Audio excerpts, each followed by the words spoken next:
I am unashamed to tell you how awesome all of these RYOBI tools actually are. Even the haters will think so after this video. I've compiled some of the greatest RYOBI tools I've shown on this video into one compilation video.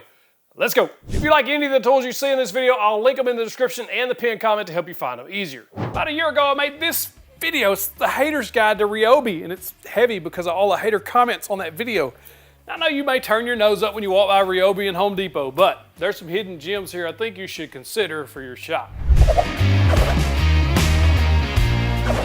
Now, in my Haters Guide video, I pointed out that this router was not one of my favorites because of how top heavy it was. Well, they have a different version that I wasn't aware of. This is an old version. I'm not even sure they sell this one anymore. The new version, though, is much better balanced and is a very good trim router for the shop. I've used this quite a bit over the last year, almost year, and I have been very impressed. Has plenty of power, has variable speed. I like the way that the depth adjustment works on this. I also really like the ergonomics of this one. It's much better balanced. Again, on the top side, you can see here the difference between the two.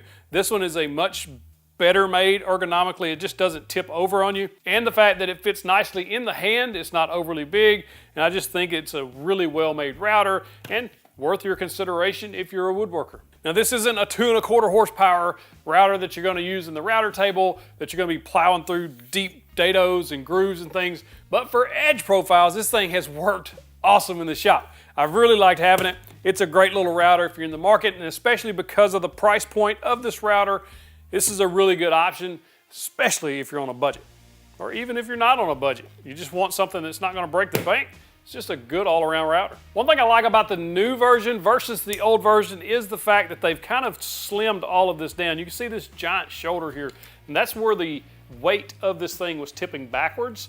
And if you're trying to do an edge trim or an edge profile, you don't want your router tipping on you. You want to keep it straight up and down, and this one is much, much better balanced. As you can see, it just doesn't have a giant, I'm gonna call it a shoulder, I don't know what it is. It's just out of balance, but this new version works extremely well. This old version also did not have variable speed. The new one does. So that's also important depending on what bit you're using. If you're using a bigger bit, you're gonna want to slow that down a little bit. If you're using a smaller diameter bit, then you're gonna want to speed that up. Works well. I like the on-off switch here too, and this has built-in LEDs. It also has a soft start motor, which makes life much easier on you. It's not pulling and jerking on you when you try to turn it on. So it's just a good safety feature to have, I think, in a good router. If you pair it with that high output battery, it works extremely well. I do like the depth adjustment here. It works very much like the Milwaukee and the Rigid. Of course, they're all TTI brands, so it's kind of a similar depth adjustment. You flip the switch to unlock this. You can take this off, push the button. You can remove this altogether, which is handy if you wanted to mount this in a router table similar to the mini router table that I built for my DeWalt. You can do the very same thing for the RYOBI. Now, what I like about the depth adjustment is this little turn dial here. You can really fine tune the depth in any setting that you want and then lock it in place. And speaking of locking it in place, once you lock this down, it's not moving. I've had a couple of routers, trim routers, that want to slip a little bit after it's being used for a while. If that happens, literally all you have to do is tighten that little bolt or nut in there and it'll tighten everything up. All in all, this is a fantastic little router for the price.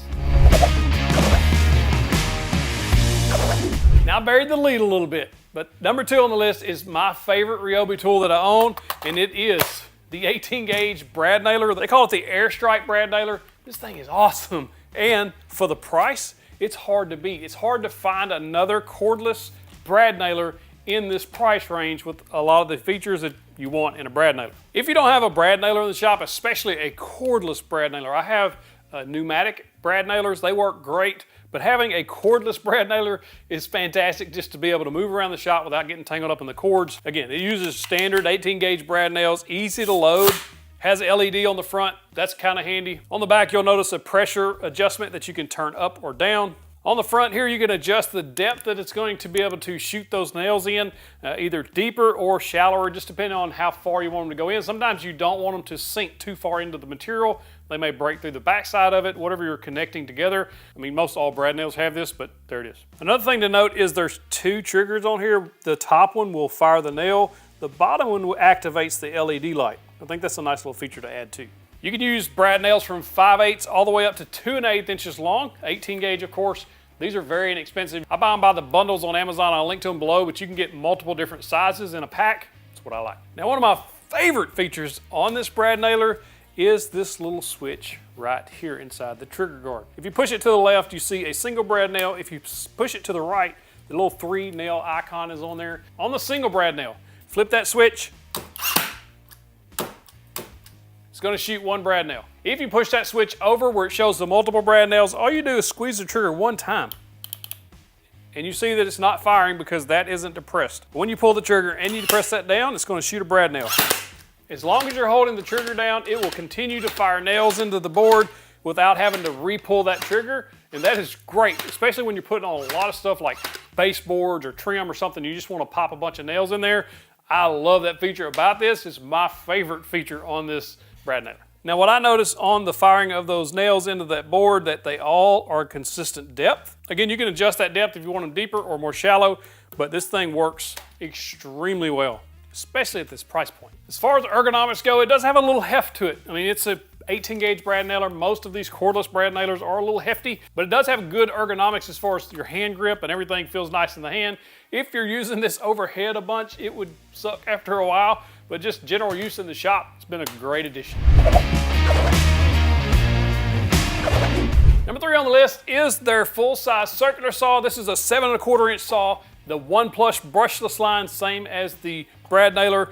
This is a very nice little tool for the price. Again, the price plays a big driver in a lot of these tools because RYOBI has a nice price point, especially when they're on sale. You can get a lot of the battery combo deals. This is a nice, powerful saw. Has all the features of any other standard circular saw out there. You can do bevel cuts up to 56 degrees, actually. One reason I like the RYOBI one is it's much lighter weight versus the other one that I have. Both of these have 4 amp hour batteries in it, and the rigid is much heavier. Like, it's noticeably heavier, and then the RYOBI is much lighter. Using this freehand, it's much easier to manipulate, move this around versus the heavier rigid. This has plenty of power to do most all the cuts you're going to be doing, especially if you're just using this on a job site or around the house for DIY projects. I like the depth adjustment on here. You literally just flip a switch in the back and then raise and lower it wherever you want and then lock that back down in place. The blade that comes with this is actually pretty good, which is saying something because a lot of times when you get saws of any kind, table saws, miter saws, even circular saws, the blades they send on them are trash. This one's a pretty good blade. Been quite impressed with this tool overall since I've gotten it in the shop. It also has a soft start motor. Does take it a little bit to spin down, but not too bad. It also has a built-in LED, so you need that. Now, is this at the level of, say, a Skil worm drive, like corded saw? No, it's not. It's not meant for that. But for a cordless saw, it's a pretty good option. Don't laugh at me. Some of you will, but a bunch of you won't because you know the value of this. Cordless hot glue gun. On a budget, this thing is ridiculously inexpensive for what you're getting, and you'll use this a lot in the shop. Or what you'll do is you'll need it and you'll have it, and that's where the value comes in. So if I'm gonna use a planer sled and my board is twisted and I'm trying to flatten the top of that board, this is where this comes in handy because you can hot glue those shims on to your sled and to stick it to the board that you're planing, and it won't cause any damage to the board or your sled. This peels off easily, but it sticks it good enough so that you can flatten that board out. That's where this comes in the most handy for me in the shop. But there's other applications you can use in the wood shop. Now if you're cutting multiple boards, so 3, 4, 1x or 2x, and you're trying to get them all the exact same length, put a little hot glue between the two of them, smash them together, make your cuts. That's a good way to keep those all together.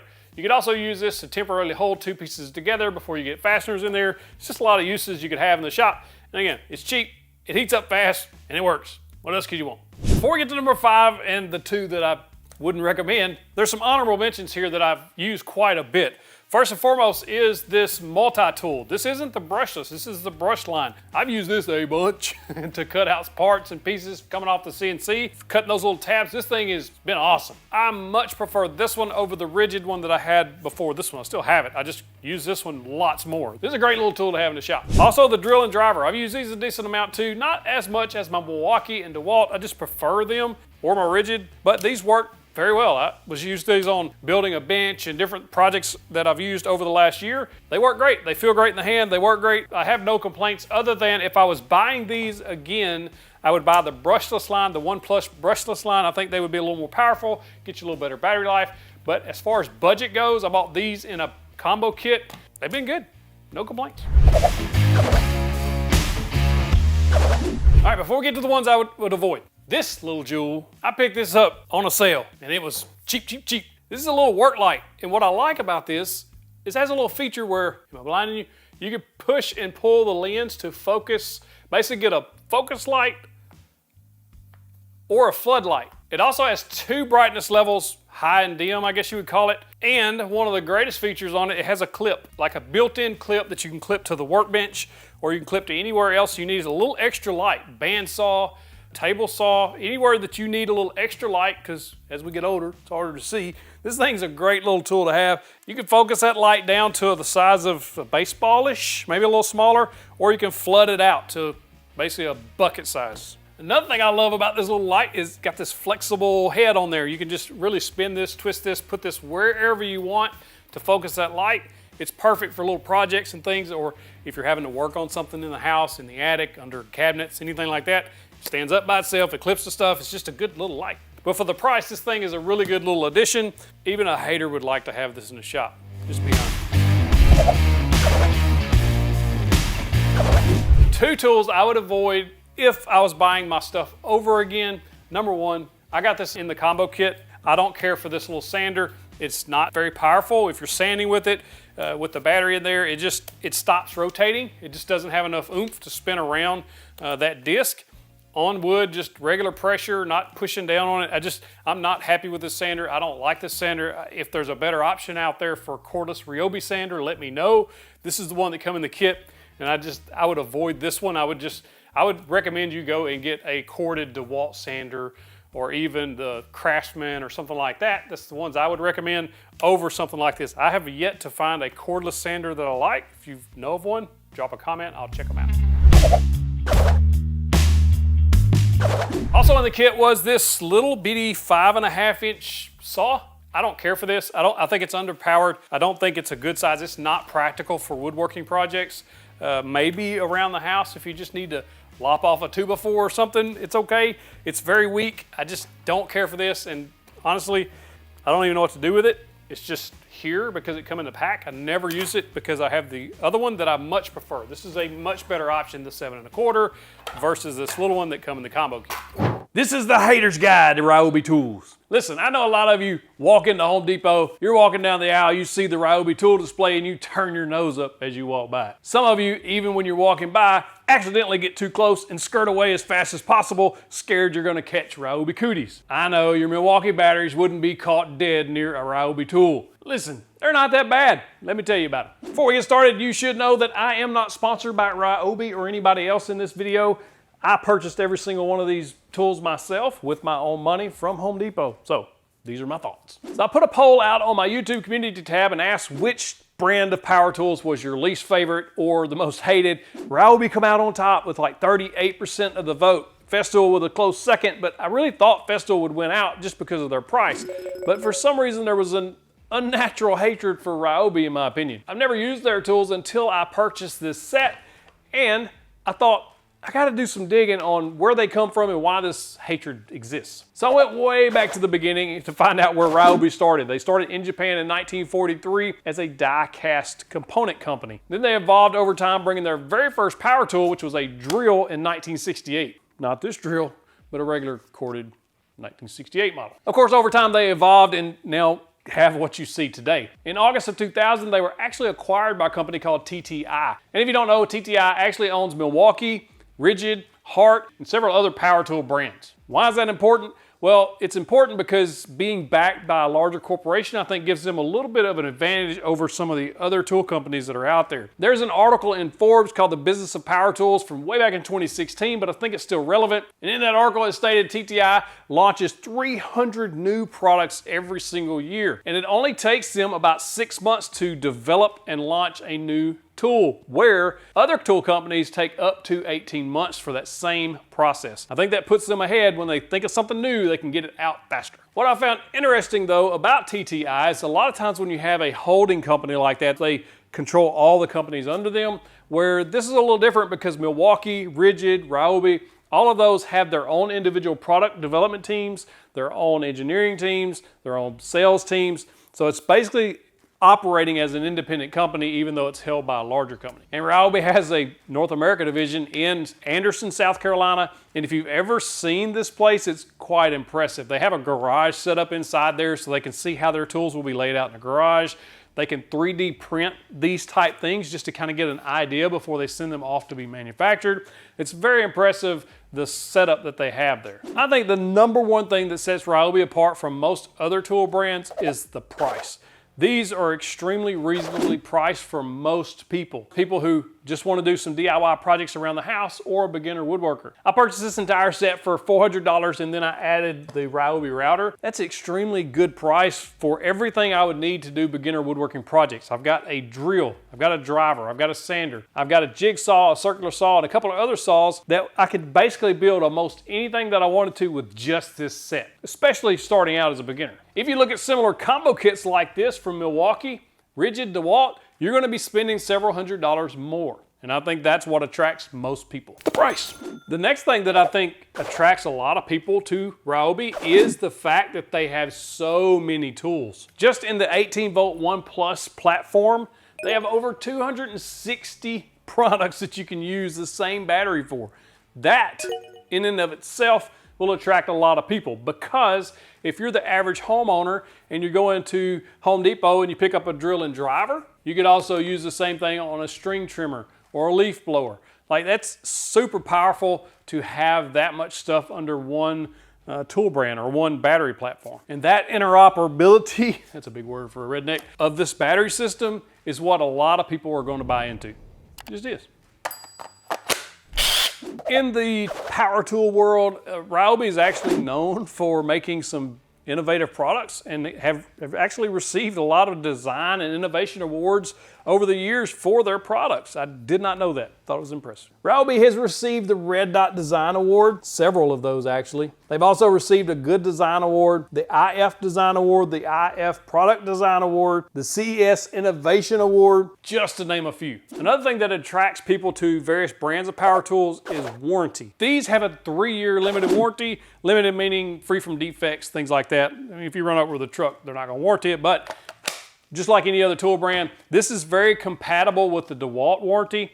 It's also kind of similar to the Milwaukee. While Milwaukee has a 5-year warranty on their tools, they have a 3-year warranty on a lot of their batteries. So RYOBI is competing in that area. Another huge reason that people choose RYOBI, availability of tools. They have so many, like we talked about before. If you live close to a Home Depot, relatively close, and something comes up, you got a project you want to get done, and you need a drill, or you need a sander, or even a jigsaw, you can literally walk into any Home Depot. It's going to be available to you immediately. In other words, you don't have to wait on it to be shipped, but you can have them shipped too. But I think that's what sells most homeowners / DIYers on RYOBI, is just because you can just run in and grab it. And again, when you run in and grab it, you're paying a very reasonable price for these tools because they're just not expensive. Another great reason that a lot of people choose RYOBI is the fact that this battery right here that I just bought in late 2022 will fit any tool that they made dating back to 1996.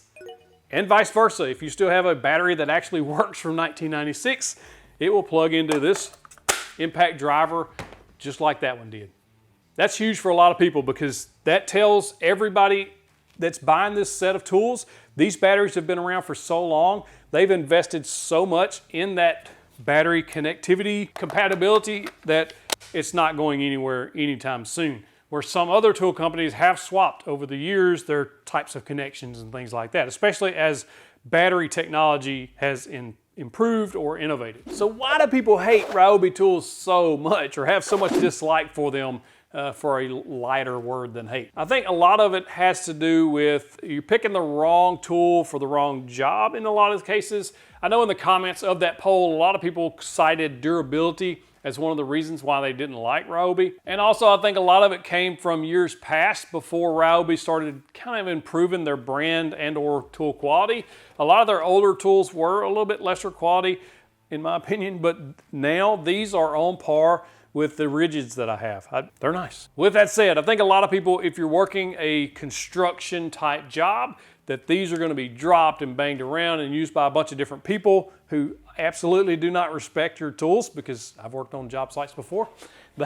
People just, if it's not theirs, they're not going to treat it like it's theirs. These tools probably won't hold up as well as some of the upper brands, Milwaukee and things like that, Makita, those that are meant to go on job sites. These are meant for beginners and homeowners doing occasional projects. Now, while they will last for people who use them a lot of times if you start abusing them in a way that they're not supposed to be or not meant to be made or used, a lot of times then you're going to start seeing tools break down. It really doesn't matter what brand it is. But in my opinion, these aren't made for that reason. However, if you're a beginner woodworker who's only working on projects on the weekend, or if you're a homeowner looking for DIY tools just around the house to do the honey-do list, these will be just fine for years to come. You will not have any problem with them. And if you do, they've got a 3-year warranty. I think one of the reasons RYOBI is popular too is they have a strong marketing team. Again, they have not sponsored this. They don't know my name, but they sponsor a lot of other channels that I've seen, as well as those DIY network type shows where people are building things in their home. You'll see these RYOBI tools used all the time. Those don't get there by accident. What that does is put this brand front and center in the mind of the homeowner. When they go to Home Depot, they see it, they're like, oh, Joe used it on such and such show, it's got to be great. So they'll pick them up. I picked this set up for 400 bucks, plus the router was another, I think, $60, $70. So all in, I'm less than $500 for all of this. However, if I was going to be using these a lot, then I would actually have went with the brushless models. And what that means is these are all brushed motors, and they just are not as efficient as a brushless motor. So RYOBI has a line of brushless tools. You can pick those up. You're going to pay a little bit more for those, but those are going to run more efficient. In other words, your batteries are going to last longer, and they're going to generate more power. In other words, your saws, your drills, things like that are just going to have more power just because of the brushless motor. So if I'm giving you buying advice on a RYOBI system, I would absolutely steer toward the brushless motors if you're going to be using them a lot. If you're the occasional DIYer or beginner woodworker on a budget, these will be perfectly fine. You're going to get a sander and all this stuff. I'll drop a link to this set that I bought if you're interested in checking those out. In the shop here, I have Milwaukee, Rigid, and RYOBI, and they all just happen to be owned by TTI, but they all have their own strengths and weaknesses, I think. I'm going to give you a quick comparison of some of their tools just to kind of show you how RYOBI stands up against them. So the Milwaukee, this is a 12-volt driver, but kind of similar. It's an impact, it's a 1/4-inch impact, and it's lighter weight. That's why I went with the 12-volt system. But for the most part, you can see there's LEDs here. There's also variable speeds here. That's one of the things I like about that driver. Whereas on the RYOBI, the light is down here. I don't really care for the light being there, but the driver itself is just fine. It's just not a variable speed like the Milwaukee or even the Rigid. Rigid has 3 speeds and the lights are up here. That makes a big difference because when the lights are mounted around the chuck area, it makes it easier to see, especially when you're working in tight areas. As far as the drills go, man, they're very similar. Really, they are. I mean, the Rigid and RYOBI, this Rigid's a few years old, so it's a little bit bigger, but there is so little difference in those two drills.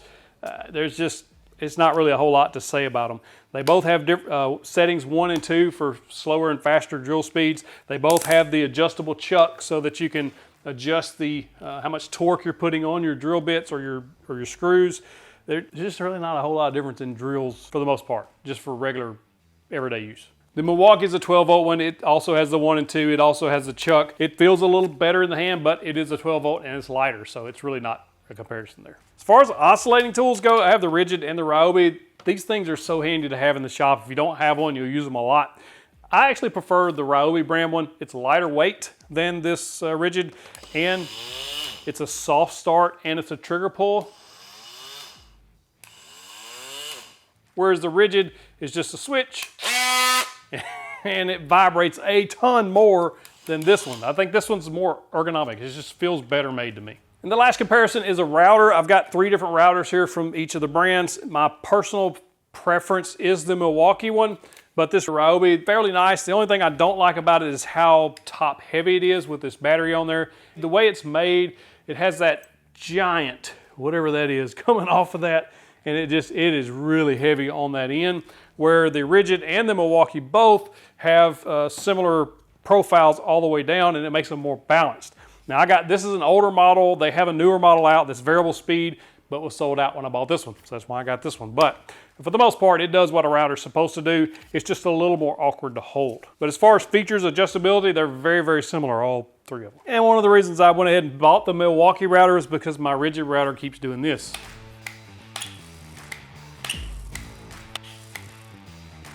Smoky. So it's literally just caught on fire on camera. Check that out. So we're fixing to see if the lifetime service agreement works on this thing. Like, it's legit on fire. Good night. Can't believe I caught that on camera. What I was trying to show you was when I turn this on, it would only run for a second or two, and then when I turn it, I'd have to turn it off back on. It's been doing that for a while. I thought it was an overload switch, but apparently something burned up. So a big question that a lot of consumers have is, why should I spend more on Milwaukee or DeWalt or anything like that when you can buy these RYOBI tools? Well, you have to understand you're going to give up some certain features as well as some durability for the most part on the budget-minded tools like RYOBI, where the Milwaukee and things like that will have a little bit better features. A big fact, for instance, the Milwaukee router has 2 LEDs in there where the RYOBI rigid have 1. And that's not a huge deal, but it does give it a little better sight. Variable speed on this router versus the cheaper RYOBI router that I have here. Little things like that will help your overall experience with the tool and just be more convenient for you. Whether that's worth it to you or not is absolutely a personal decision. Do I think the hate or dislike of RYOBI is justified? Absolutely not. I think it's kind of silly for somebody to dislike a tool company, especially if you've never used them. Now, if you've had a bad experience, that's a little different. I'd like to know your thoughts on RYOBI. Let me know in the comments below. Love, hate, dislike, don't care. Let me know in the comments. One thing you will give up as far as price goes when you're getting budget tools, things, is the size of these tools. Like this saw here is a 5.5-inch saw, which is very small for a blade. You're going to cut through a 2x4 and not much more as far as the thickness goes. So you're going to give up that when you look at other kits available from DeWalt, Milwaukee. Their saws are a little bit bigger, sometimes even full-size 7.25 saws. I will say this about RYOBI though. What I've noticed immediately is when you put them in your hands, they're very ergonomically made. In other words, they fit well in your hand. Everything from this circular saw to the sander, drills, drivers, router, well, the router's not. Scratch the router. Everything else is well made. The router is just too top heavy. I don't care for it. Everything else, even the little flashlight, it's a nice feel in your hand. Now, it's not all sunshine and green rainbows here. I think there's a few tools from RYOBI that I personally would avoid. You can let me know in the comments if you agree or not. Number one is the table saw. No, I haven't used it, but I have used one similar to this that had a fence just like this. And these fences are notorious for not being able to stay square to the blade or to the slot. And they're very difficult to move and with any accuracy or speed. I hate this fence, literally. And I've had a lot of people tell me that to avoid the RYOBI table saw in comments, emails, and things like that when I'm asking around. You use your own judgment. I personally think this $300-ish DeWalt saw is a much better option for you if you're wanting to look for a budget saw that's got a very nice fence and is plenty powerful to do what you need it to do. The second RYOBI tool I personally wouldn't buy is their miter saw. Now, some people may be happy with this saw, but personally, I think for the price point where this is at, you could get a much better quality saw, such as the DeWalt or other models that are in the similar price range, and is going to give you better features and an all-around better saw. Again, in my opinion. This one surprised me. I did not see this coming. This is RYOBI's brand spanking new. It will be coming out August 2024, the brushless trim router. This is their first brushless trim router that I'm aware of. The previous version, which I have here, there's actually 2 previous versions. The original version, it had a really big shoulder on it. I wasn't really a fan of that at all. It was just kind of top heavy and kind of awkward. They revised that with the brushed version here, as you see. It's quite a bit different than the new version, other than just what was inside. It worked well. I was a fan of this tool actually, but a brushless version is even better. You're going to get more power and more battery life out of a brushed motor, so that's good. And they refine this quite a bit. It's more than meets the eye here. Let me show you. First and foremost, that branding that's on the side is gone, which I'm pleased with. We do get a better base on this router, which is very welcome. Check this out. The older, when I say older version, I mean the one previous to this one, not the very old one. The older version has a plastic casing and all. This has a cast base. I really like that. It's much more robust, and it doesn't add a ton to the weight. It's a little more weighty, but not by a lot. You can barely tell the difference. But I do like that it is quite a bit better made, honestly. And you get this grip here that's a soft rubber grip. It's really nice. And the way this adjusts is very similar to the old style, but this clip seems to be improved quite a bit. And then the color just contrasts better, in my opinion, the black versus the gray. It just looks better overall. Now we do get 2 LEDs on the bottom just to help you see, which is always great on these trim routers. It does come with an edge guide, which is awesome. I love that they included that with this model. All you do is screw these into the base, and then you slide on that edge guide and position it anywhere you want. So if you're cutting grooves or dados or anything like that, this is going to give you a really good, accurate way to do that with that edge guide. I love having edge guides with all of my routers, so this is a welcome bonus. First power on this brand new RYOBI router. Soft start, and it stops fast. I like that. Doing my first round over with this, which is typically what these trim routers are for, edge profiles, chamfers, roundovers, things like that. This is where these routers really shine. And if you don't have one, this is a good option for you because it does include that edge guide and you can do that trim router operation. It's just a good overall upgrade from RYOBI, and I'm glad to see this come about. I do like that they beefed it up a little bit with that more robust casing. Now this will run on the 18-volt platform. Doesn't matter what 18-volt batteries you have, but it does do better with those high-performance batteries. And RYOBI is coming out with a tabless technology battery that'll be out soon. As far as the controls go on this, it's very similar to the older version. You get the flip switch, but you also get the fine-tune adjustment. I actually like this style of adjustment. It's very similar to the Milwaukee, which is kind of known that TTI owns both Milwaukee as well as Rigid and RYOBI. So all of them adjust the same or similar, and I do like that style just because it's so easy to fine-tune things, and then when you lock it in place, it stays. Now, there are some like the Milwaukee that when I got them, I had to tighten that nut down right there just to give this a little bit more snug so it grabs it a little tighter so it doesn't move. But once you do that one time, it'll be ready to roll. If you have that issue with this RYOBI, which I'm not saying you will, but if you do notice it slipping during operation, you can tighten that up just maybe a quarter turn.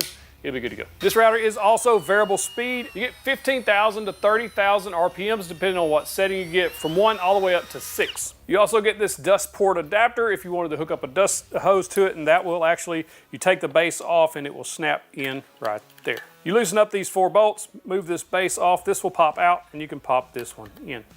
This router was sent to me by RYOBI for review, but no money changed hands, and I don't keep these. If you want to check out this router or any other tool you see in this video, there'll be links in the description and the pinned comments, as well as you can click that View Products button.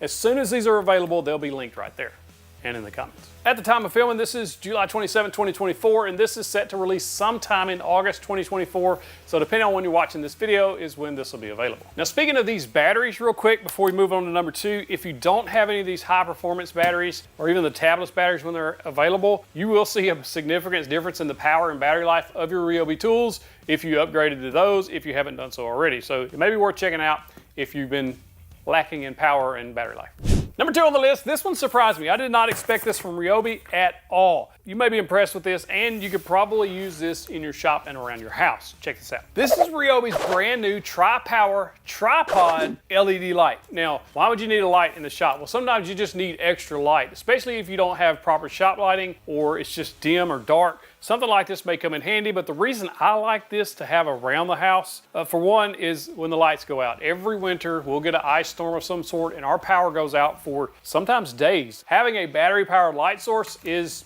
nice to have. But the reason they call this Tri-Power is because of this right here. And they've been doing this a lot more here lately, and I like to see that. You can use either 18 volt, there's 60 volt, or you can just plug it in with an extension cord and have power without having to have batteries. So this is really good for shop settings. If you just need that extra light, you don't want to type any of your batteries, you can just plug it in. So that's really good option too. Now, what's really cool about this is this piece on top. Now this light has tons of adjustments on it. You can tilt this all the way over past 90 degrees, and each of these little light wings also adjust. And as far as the light goes, there's 4 brightness modes. You get a single panel, which is just this one at 800 lumens, either low at 1300, medium 2300, or high, which is all 4 of those shining as bright as they can for 3800 lumens. This will really light up your shop or work area. This light will extend up to 7 feet high, so you get up off the floor, up out of your way, and be able to provide that light shining down, or you could shine it up toward the ceiling, especially when the lights are out, hit that ceiling, make the whole room glow. So that's really good. And my favorite feature of this light, besides the triple power options, is this head right here, because you can put so many different things on there, not just this 4-head light that comes with it, but you could also use other lights or fans or radios or speakers. Anything that will set on top of that in that lifestyle area, fans, lights, radios, will plug right into that. You can just set it right down on there and use the battery power or any of the triple option power on there and be able to power those for a long time. Now this does collapse up into a fairly nice space-saving design, so you could stack this pretty much anywhere you want or lay it on a shelf or anything like that. It's going to take up minimal room as far as the tower light goes. And the legs lock down so you can carry it by the handle. Now because they designed that head on the tower light to fit 18-volt batteries, you can run this light off of an 18-volt battery.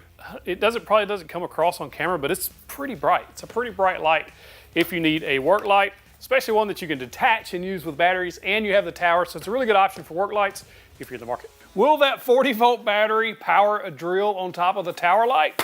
We're going to find out, but you got to stay tuned. Number 3 on the list, a real brief overview of a new work light they just come out with, is this little thing. Now, again, 18-volt battery platform, so it uses all your other batteries. It's got the trigger design to turn the lights on from high, medium, low. It does have a nice hook on there to hook it, hang it wherever you want, and a wrist strap and a little carabiner, so you need that. What I like about this light is it's compact, it's bright, so if you're having to get into side cabinets or dark spaces, things like that, or if you work on cars, things like that, this will be a good option for you as well. This will also be a good option just for a temporary workbench light. As I get older, it's harder to see, especially close up, so having something like this I can just set on the workbench and move around is really, really handy. And this head does articulate, so you can move this in pretty much any position you're going to want, and that hook that does hang on things does pivot. Out of all 5 tools I'm showing you, this one is the most impressive to me. And I love listening to music in the shop. It's just, when you get in the shop and start working, you kind of get in your own zone. It really takes the stress off. It's one of the best therapies you can get. And then when you listen to really good music, especially good sounding music, next level.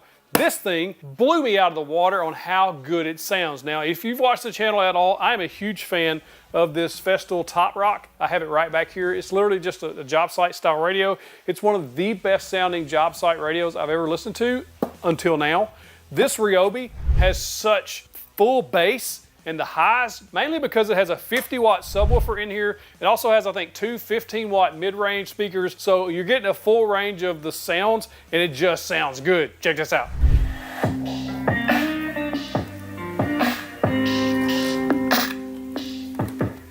That's good.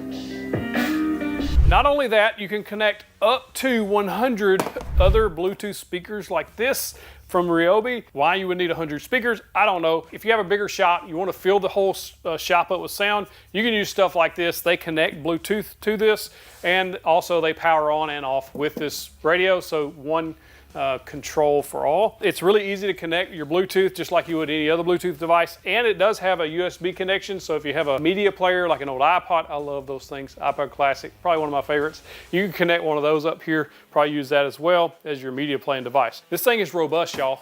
Robust. It weighs a decent amount. This does have the RYOBI Link system so that you're able to connect this onto toolboxes or wall mounts, things like that. And this is dual power, so you can use your 18-volt batteries, or you can plug it in so you don't have to worry about batteries if you're just using this in your garage. I'm telling you, if you crank the volume up on this, your neighbors will hear you bumping in your garage. I'm telling you, it is that good. Overall, as far as controls and stuff, it's really simple. There's very little going on here, which is fine with me because most all your controls, you're going to be playing with your music on your phone, Bluetooth streaming it to this anyway. So that's a positive. It's really simple to set up. Play, pause, volume button, and skip and reverse buttons are all right there. Your Bluetooth link, those 2 chain links together is where you'll push that to connect one of these up.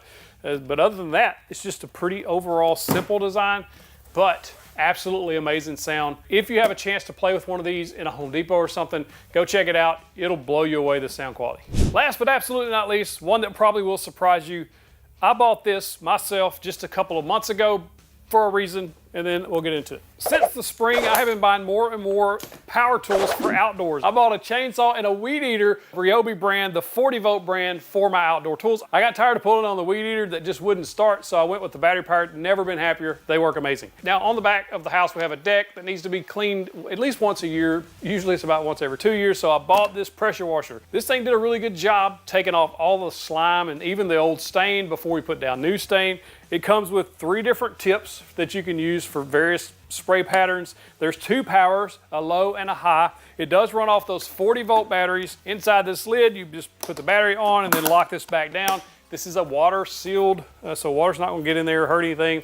It comes with a hose, a pretty good long hose, as well as your wand. Then you just connect it up to your water hose, and it does have a soap inlet as well. Comes with that hoses too. If you own a home, maintenance of the home, or even you can use this to wash your cars or spray your driveway, clean your decks. It's just a really handy tool to have. As far as pressure goes, it does a gallon per minute at 1200 PSI full blast on the turbo mode. It did a really good job on the deck, like a really good job taking all that slime or old stain, stuff like that off. So cleaning up a deck, something like that, has plenty of power for that, as well as your driveways, sidewalks. Just a good all-around option if you're already in the RYOBI platform, especially the outdoor tools platform.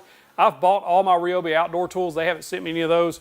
I've just been happy with those. They just work well. It's lightweight, portable. It doesn't take up a bunch of space. It's literally just handy as a shirt pocket. So if you're looking for something to help keep maintenance around your house, this might be the way to go. The one caveat I have with this tool is it does run through batteries fairly quick. I have 2 of these 6 amp 40 volt batteries and a 2 amp. If you don't use it on the turbo mode, it will run through the batteries fairly quickly. But on a single mode, like if you're just doing the driveway or the car, they last a decent amount of time. So the moment you've been waiting for is to find out if a 40 volt battery will power an 18 volt drill. I didn't think of it, but my editor, Chris, say hi, Chris, he asked while editing if it would work, and we had to find out. So let's find out. All right, so we're gonna drop this 40 volt big old beast of a battery on there. We got the drill on top. Why you would ever want to do this, I don't know, but we're dudes and it's cool. We like more power. Let's find out. Nope, it barely comes on. You see the light flash. So is it just the drill, or will a router work? And if this doesn't work, if we plug it in with an AC power cable, will that work? We'll find out. Same thing. Will it work with an 18 volt battery before we try plugging it in on AC power? Yes. So if you needed a drill on the end of your tower light or whatever reason, it would work with an 18 volt battery. All right, we got it plugged in on AC power. Will the drill work plugged in with a cord? Same thing. So my assumption is there's some type of circuit protection or overload protection in these tools that prevents it from working. What's interesting though is on AC power plugged in, you can put your work lights on there and they will work. And you can also unplug this, throw on a 60 volt, and your work lights will still work, as well as those speakers. So there's certain, I guess they call them lifestyle products, lights, speakers, fans, things like that will still work no matter which power you choose to use. But your other tools, will not. It's probably a good safety thing, but they will work on the 18 volt. Inside this magical box is something that's going to change RYOBI tools forever. And if you stick around, I'll show you some really cool tools that may blow your mind. And one, you can use either hunting or at a football game or many other uses. It's pretty cool. But you got to stick around. Let's go. Okay, so maybe the box isn't magical, but what's inside the box is magical. Or more specifically, what's inside this battery will change your RYOBI tools forever. And I mean all of your RYOBI tools, including the new stuff and the old stuff that goes back 20-something years now. 300 plus tools can use this single battery, and it will upgrade those even if they're 20-something years old. RYOBI was kind enough to send this over for me to check out, but no money changed hands. Let's put it to the test. These are the new 18 volt lithium high performance edge batteries from RYOBI, and they are significantly better than even the previous high performance batteries and even more than the standard just 4 amp hour batteries. And the reason why is because of this tabless technology that's inside. These batteries give you 4x more runtime than your standard batteries, and so if you've been wanting a little more battery life out of your RYOBI batteries, the new Edge batteries are the way to go. And with their new intercell technology is what they're calling it, they say that this battery technology features advanced electronics allowing your batteries to last longer, think smarter, and deliver up to 2x more power. Not only that, they also run cooler. They have a new heat management system inside the battery too that's going to give you 50% more battery life over the life of the battery and reduce the temperature by 30%. If you don't know, heat is the enemy of most things in woodworking, and that includes your batteries. All that summed up, you get more power, you get more runtime, you get more battery life, and it runs cooler. All right, so the first test we're gonna do is we're gonna test the regular 4 amp hour battery against the Edge battery, and editor Chris, say hi Chris, he's gonna keep time here to let us know which one performs at what pace, cutting 3 sheets stacked of 7/16 inch OSB. Originally I was gonna do 2 3/4 inch sheets, but my local store didn't have any, so stacking 3 gives us almost 1.5 inches, so close enough.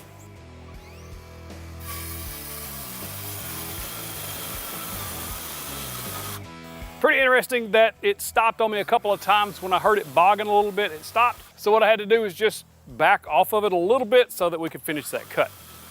With the circular saw, I could tell a difference. You can feel the difference in the hand as you're making the cut through all of these layers of OSB.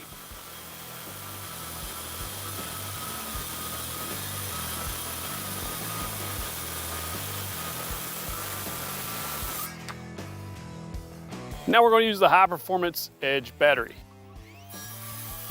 It is a significant difference between the regular 4 amp hour battery and the Edge 4 amp hour battery. It's just putting out more power, and it cuts faster and just smoother overall throughout the cut.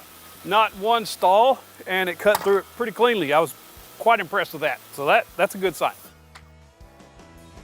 Now let's talk about the router. I set this straight bit at 3/8 inch deep. Now normally I wouldn't take a single 3/8 inch pass on this 1/2 inch wide straight bit because it's just a little bit too much for any trim router. You don't want to overtax a trim router, but I wanted to see what kind of performance we were going to get. And I was pretty surprised at the difference in power here as well.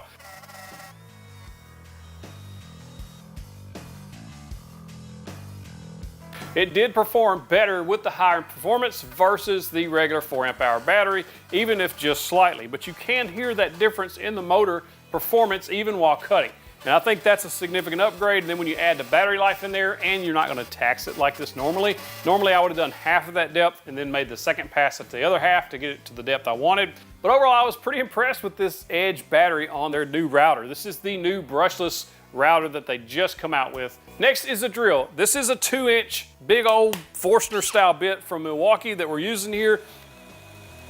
Now I did put this setting on 1 for the drill because when you use big bits like this, it just works better on that number 1 setting. So as you see here, I'm powering through with the regular 4 amp hour battery, and it was kind of okay. It just did all right. It did stall a couple times. However, on the Edge battery, it just cut better. Smoother, no stalls, it just worked better. You can tell instantly when you're drilling or using these batteries. It is a perceivable difference between these two batteries, no matter what tool you put it on.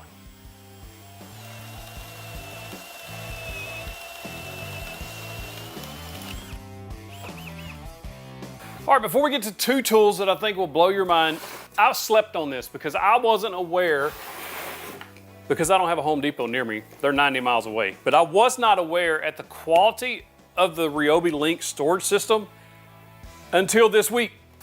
Until I got these in, I did not realize that they were so close as far as quality and durability goes as the Milwaukee Packout. And the Milwaukee fans are probably losing their mind right now. And I am a Milwaukee fan. I have a bunch of Milwaukee Packouts. They are very nice. There's no denying it. They're rugged, they're nice. However, RYOBI's are equally as nice. There's nothing I can tell as far as durability or difference goes in these. They have the nice heavy duty latches, nice robust top. Everything about them is just nice. The containers are very similar. They're just green instead of red. And they come in all shapes, sizes of anything that you want. They have wall mount options. They have pretty much anything. And now, like their new radio and stuff has the link built into it so you can lock these down. This is a growing storage system that I think a lot of people are sleeping on, or at least I know I was, that you may not realize the value that they have here at these price points because they are nice. And on the wall storage stuff, they have like drill organizers or cordless tool organizer things that mount on the wall. Like they really have come a long way in just a short amount of time with this new link system that's only been out a couple of years now. And of course, they all work together as a system. What's hard to come across on the video is how good this thing sounds. It sounds amazing. For such a tiny speaker, you can put this in your shop. It gets up loud enough that you'd be able to hear it pretty much anywhere you wanted to in your shop. I think it's like a 250 feet Bluetooth range, so you Bluetooth it to your phone anywhere in your shop, around your house. You're not gonna have to worry about this. Or in the backyard, just chilling around the fire pit, around the pool, taking this camping, tailgating, whatever you want. This would be a good little speaker to have. And because it's on the USB Lithium platform, you can just recharge it on the go, either with just recharging the battery itself, or you can plug this in with USB-C and charge it and play it like that. It's very difficult to get this audio to come across as how good it sounds. It's really a cool little product.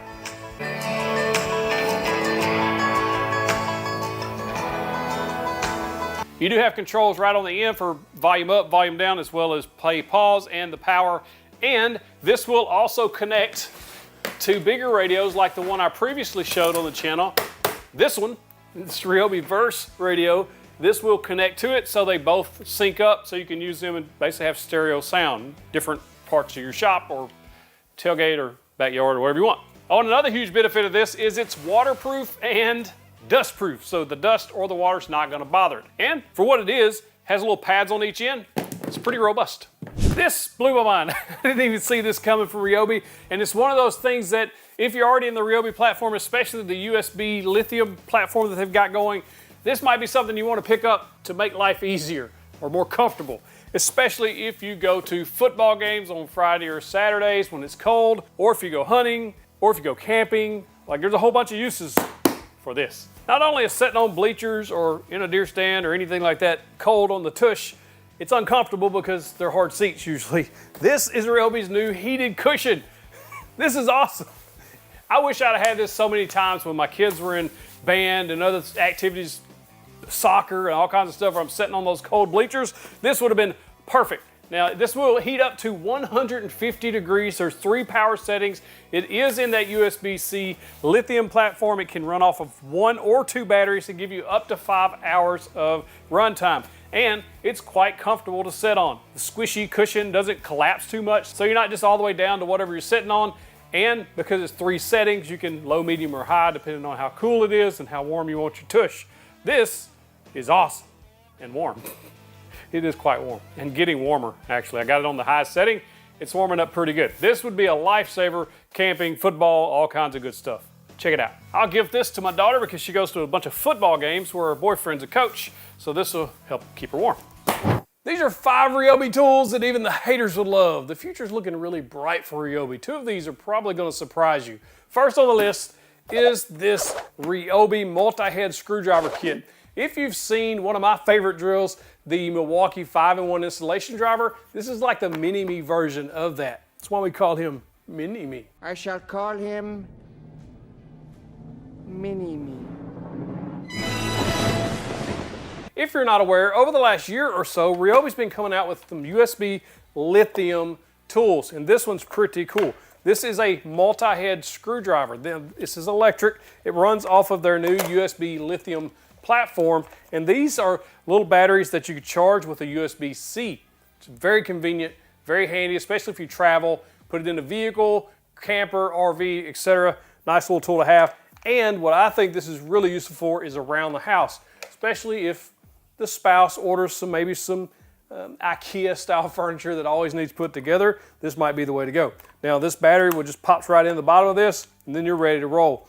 After you get it charged, of course. This does have a light right there on the top just to give you a little bit of illumination inside a cabinet, but honestly, it's not that bright, so you probably won't use that much. But these heads do swap out. You do get an offset head, very similar to the Milwaukee offset head, and then you also get the 90 degree. This is one that's gonna come in the handiest in the tight locations when you're trying to get up inside a drawer or up inside cabinets, any tight spaces like that, or if you just need to tighten screws and things like that. Now this is just a straight driver here. This is actually just a rubber cover that goes on there and takes that off. Then you can put on any of these attachments. These will lock into place in a number of positions. Just depends on which way you need it to go. That's pretty cool. And it also comes with a few driver bits to get you started. It does have the standard forward and reverse switch, just like most any other drill, except the installation driver from Milwaukee, which has push button, nice big paddle switch. It does come in a nice little hard plastic carry case. This is actually a really nice little case. Keeps everything nice and organized, has a spot for that battery as you saw earlier, or you could just keep it in there. Or if you have a spare battery, you could throw it right there and it snaps closed. On the back just gives you some information about this tool as well as telling you it has a 2-year limited warranty. Now this isn't going to break any torque records or anything like that. This is basically just an around the house screwdriver, so that it's basically an electric screwdriver with an angled handle, so you can tighten screws on, say, cabinet hinges, or even installing hinge pulls, etc., that kind of stuff, or putting small parts and pieces together like furniture, etc. Now it does drive a screw, but there is a brake there at the end that will stop it from overdriving or tearing itself up, most likely.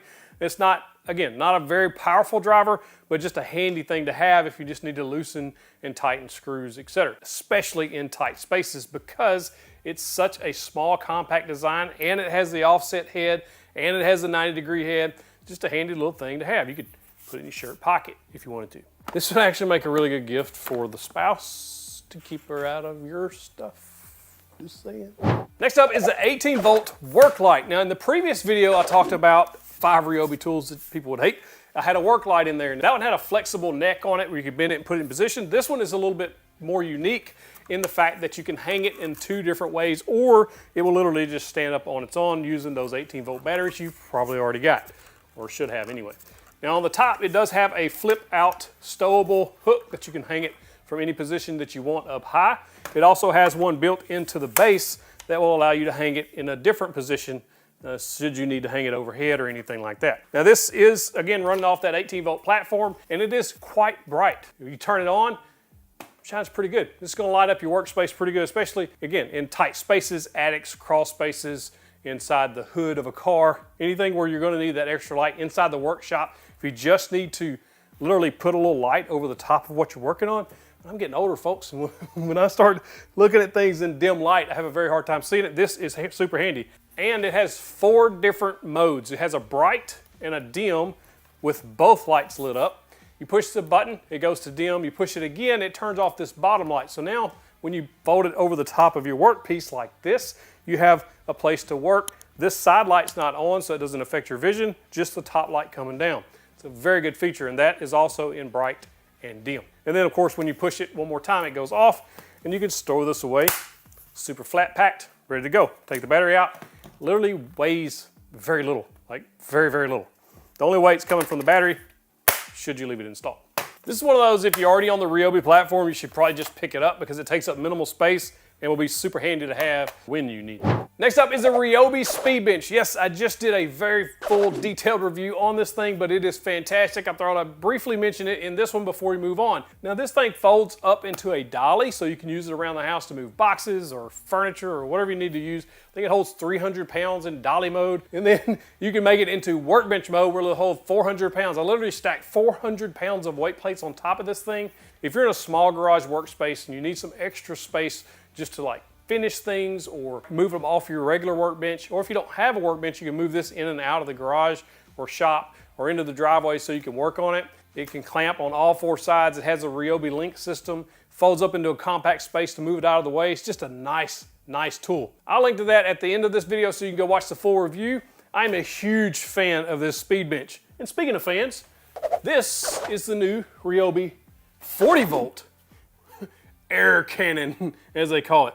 This thing is very cool. It's hybrid, so you can use either a cord or the battery, the 40-volt batteries. And with summer heat coming on, this may be the way to keep you cool while you're in the shop. All right, so this fan will tilt 180 degrees, so you can pretty much get any angle you want. It has 3 speed settings. Number 1 is kind of a light breeze, what it's on now. Barely hear it, a little bit of hum. Throw it on number 2, and then you got kind of a little between a breeze and a wind, right? Not bad. Number 3 is the air cannon. If I had flowing locks, it may blow it off. Has 6-inch wheels, so you roll it around wherever you need to. It also has a nice little handle there. They claim that it will run up to 34 hours of runtime on the battery, 6300 CFM, if that means anything to you. Again, on that 40 volt, big old beefy batteries. Pretty nice fan. If you need to move some air around in your shop to keep you cool this summer, or if you go camping, tailgating, etc., you may want to check into this. The rigid fan, if you saw that review when I did it a while back, very similar fan. This one's a little more powerful than that one. Puts out a little bit more airflow, or quite a bit more airflow than the rigid. This should be available with the battery charger combo kit or a standalone tool. I'll put a link in the description and a pinned comment to all these tools, and there should be a product button right there on your screen you can click and check out. And speaking of the 40 volt, this is where I think RYOBI has leveled up their tool game, because they got me, okay? I'm kind of buying into this now. I just purchased these two surprising tools. First up is the RYOBI string trimmer. Now, I bought this because I was sick and tired of pulling and pulling, or watching my son pull and pull on the gas trimmer that seemed to always never start. I would literally have to go out and start it for him almost every time, and it would take time after time after time pulling on this thing to make it go. That's so frustrating, it makes me want to throw it every time. So I was like, just get a battery one. Which one are you gonna go with? Already got some RYOBI stuff? Go with RYOBI. And I think that's where a lot of people who walk into Home Depot, they're like, I've already got these RYOBI tools at home. I like them. I'm just gonna pick this up. RYOBI has really, really upped their game in this area, especially in the 40 volt line. This string trimmer is very, very nice for the price. I think I paid about the same for my gas trimmer as I did this one. For the regular homeowner, we're on like a 200 by 100 lot, or 200 by 200, something like that. Carbon fiber shaft, very lightweight. All of the weight really is in the back here with the battery, and it's really not that heavy. It's the basic string trimmer. You bump it on the ground, the string comes out, cuts itself into the right length. Very, very long battery life with these 40 volt batteries. I'm running a 6 amp hour battery on here. The 4 amp hour battery come with it, with the charger.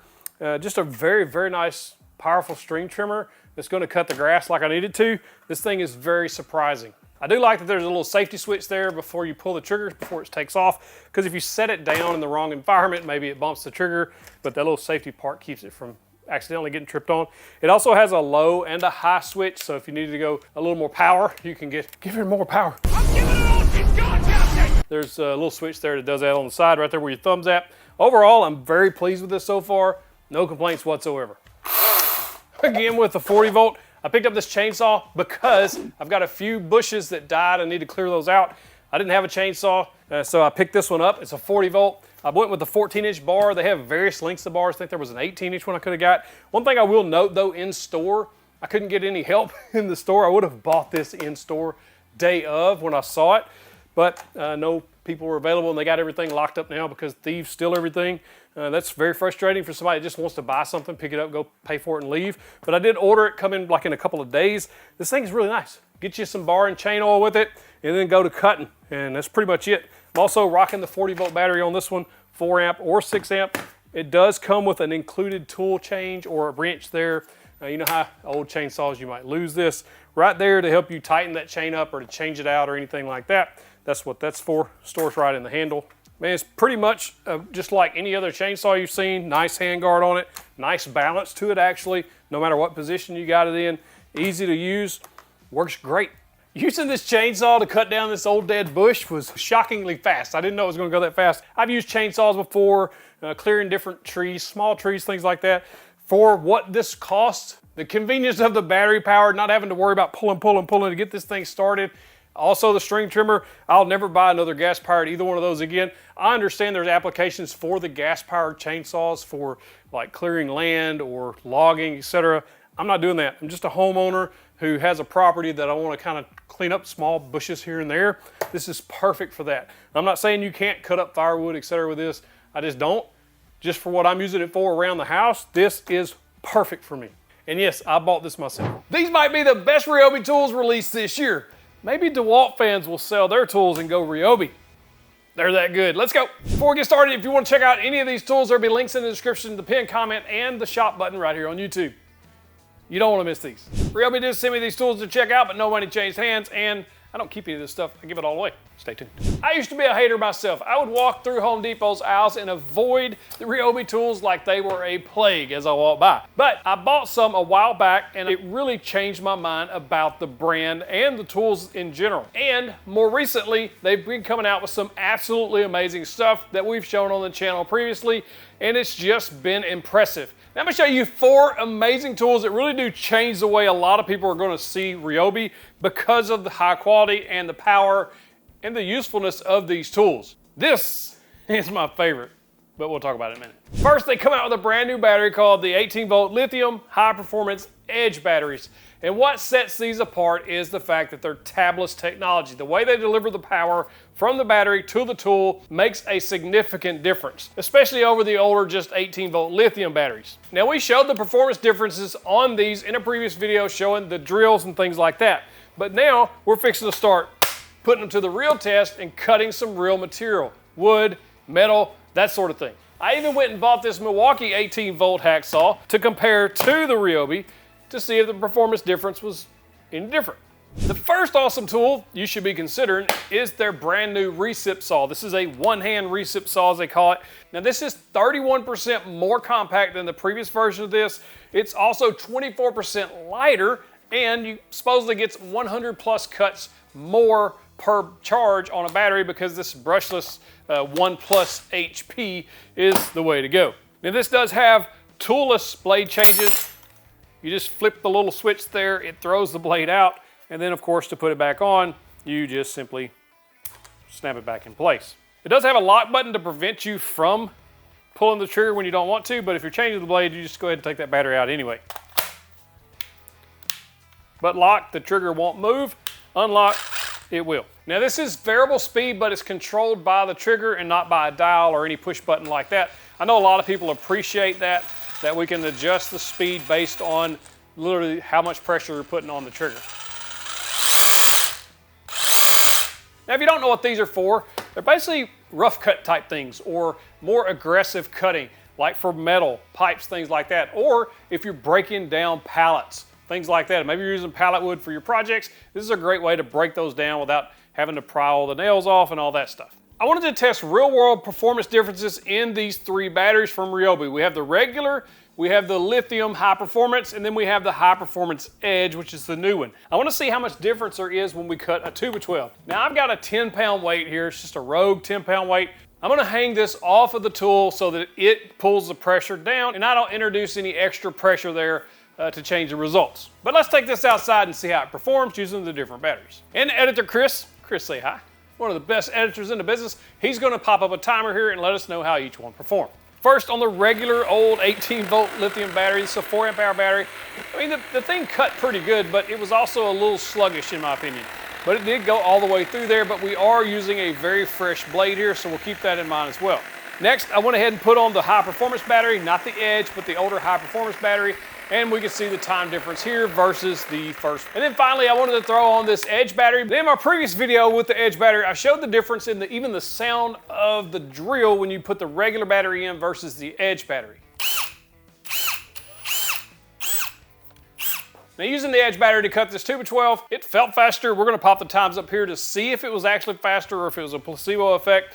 But even so, the tools do run more efficient with these batteries just because of the way they're delivering that power. You're getting better battery life, more power, and longer battery life, the lifetime of the battery overall. And then we went to the M18, and by the time I got there, the blade was kind of dull right there next to the tool, so it kind of throws off the test a little bit, but the M18 performed fairly well, in my opinion, with a dull blade. Next thing I want to do is cut metal. Now, this is just a standard 3/4 inch pipe like you would use with pipe clamps.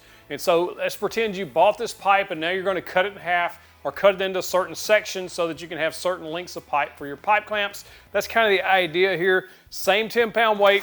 We're going to start out with the regular 18-volt lithium 4 amp hour battery, cut pretty good through the pipe. When we put on the high performance Edge battery, I felt like it cut quite a bit quicker.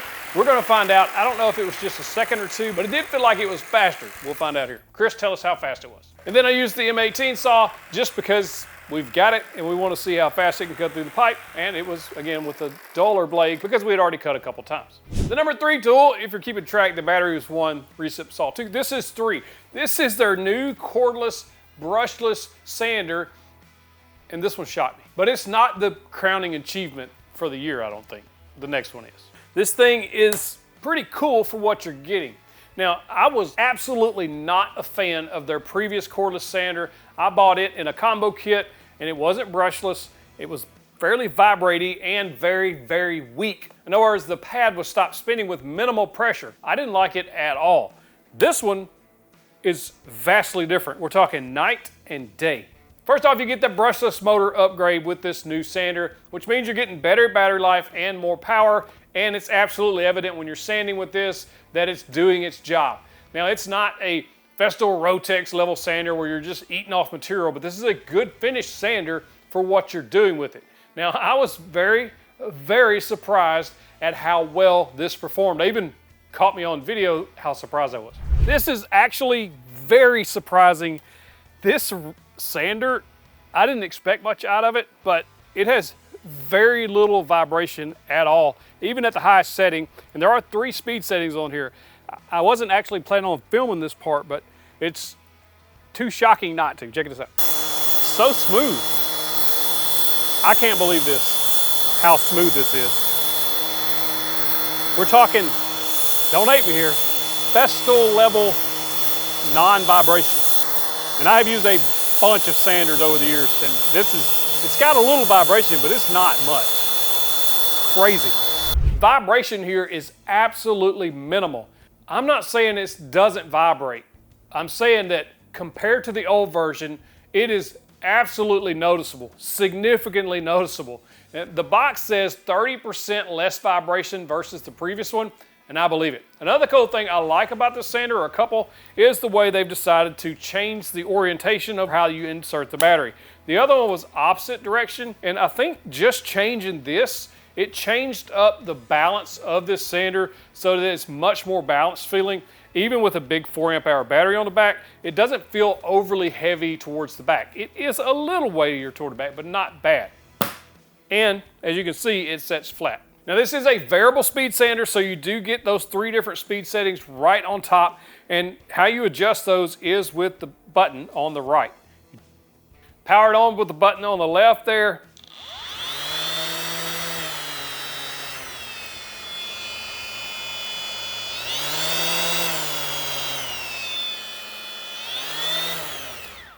And it says industry's first LED light on a sander. I guess I've never noticed that. I've also never really needed a light on a sander, but it's there if you need it.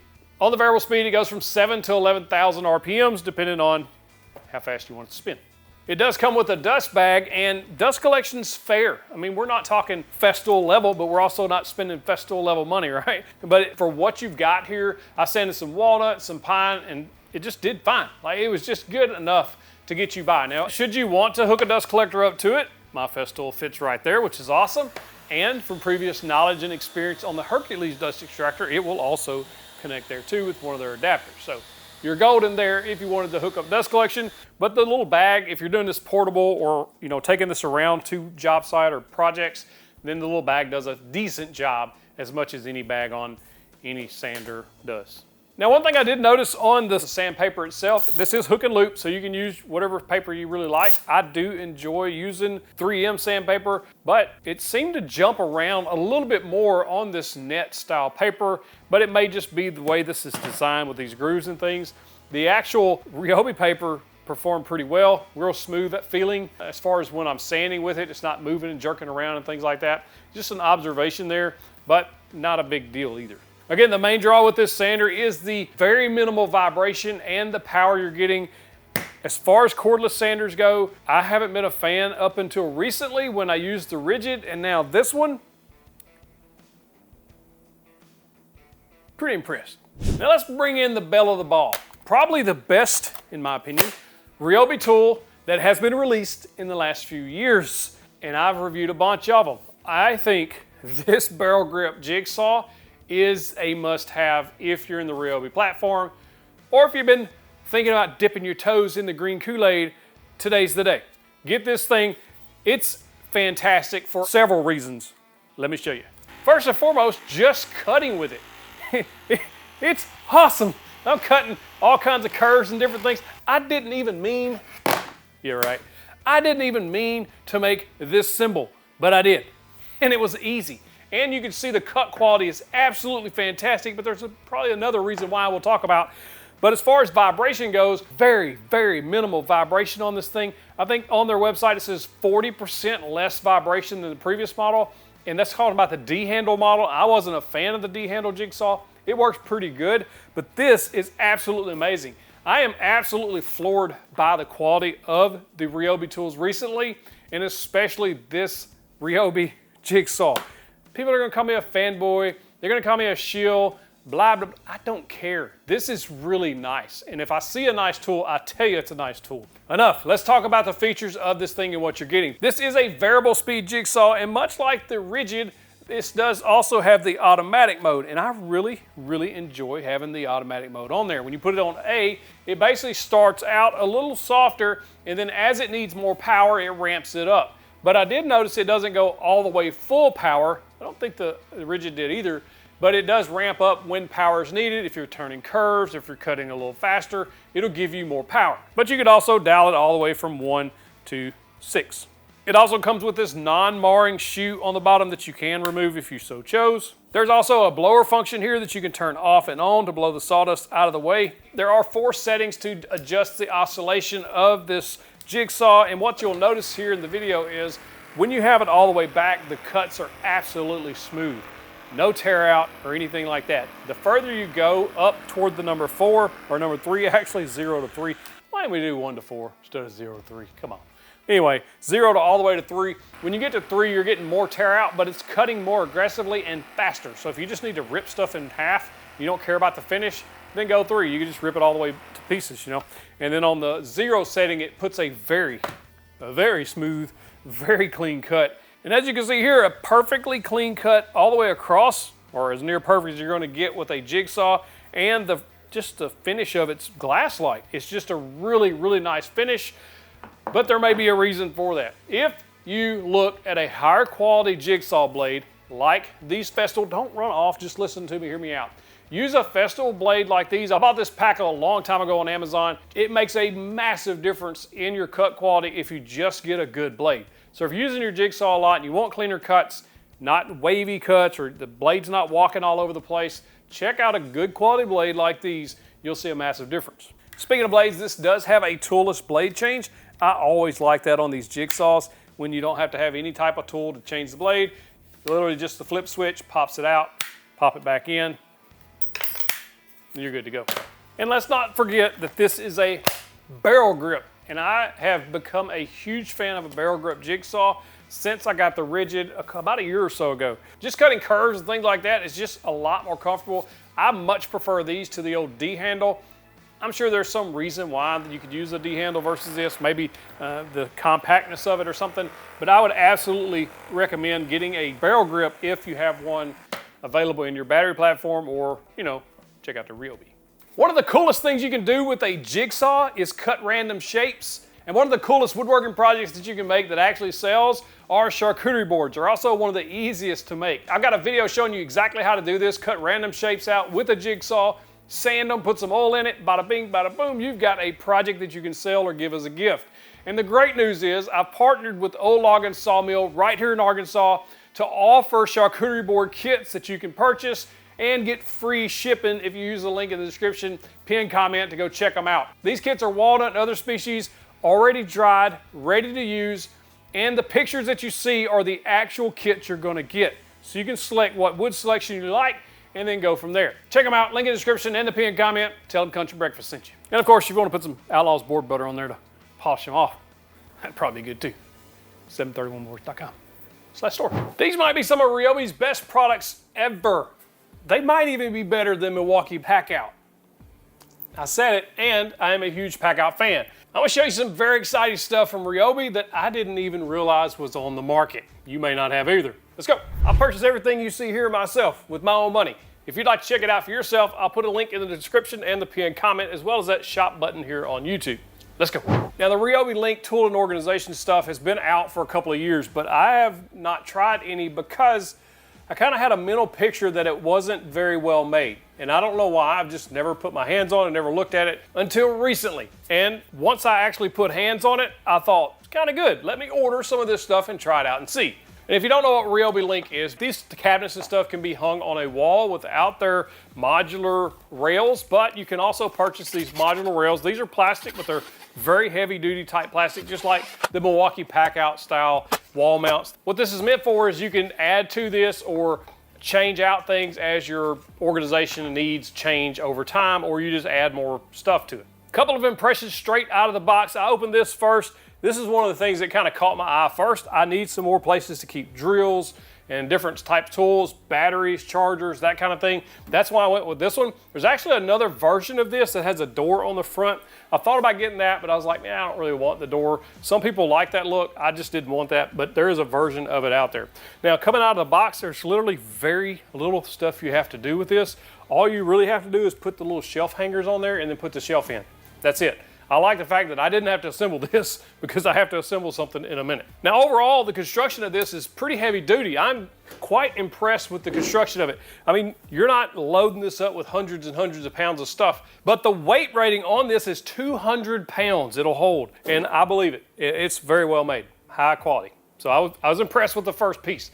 I also picked up this tool organizer, and the reason I picked up two is just to show you two different options. I have zero need for both of them, but I did want to see what both of them were like, because you may not need the cabinet style. You may just want this shelf style. You still get the tool hangers on the bottom, and you get a nice little shelf up top for your chargers, extra batteries, any other tools that don't fit down here, stuff like that. This is a pretty good gauge metal. It also has slots on each side for hand tools and various other products there. So this might be more useful to you than the other, depending on your needs. All of these you can attach to a wall with regular screws or anything like that, or you can get these modular rails like I did. Next up was this beast.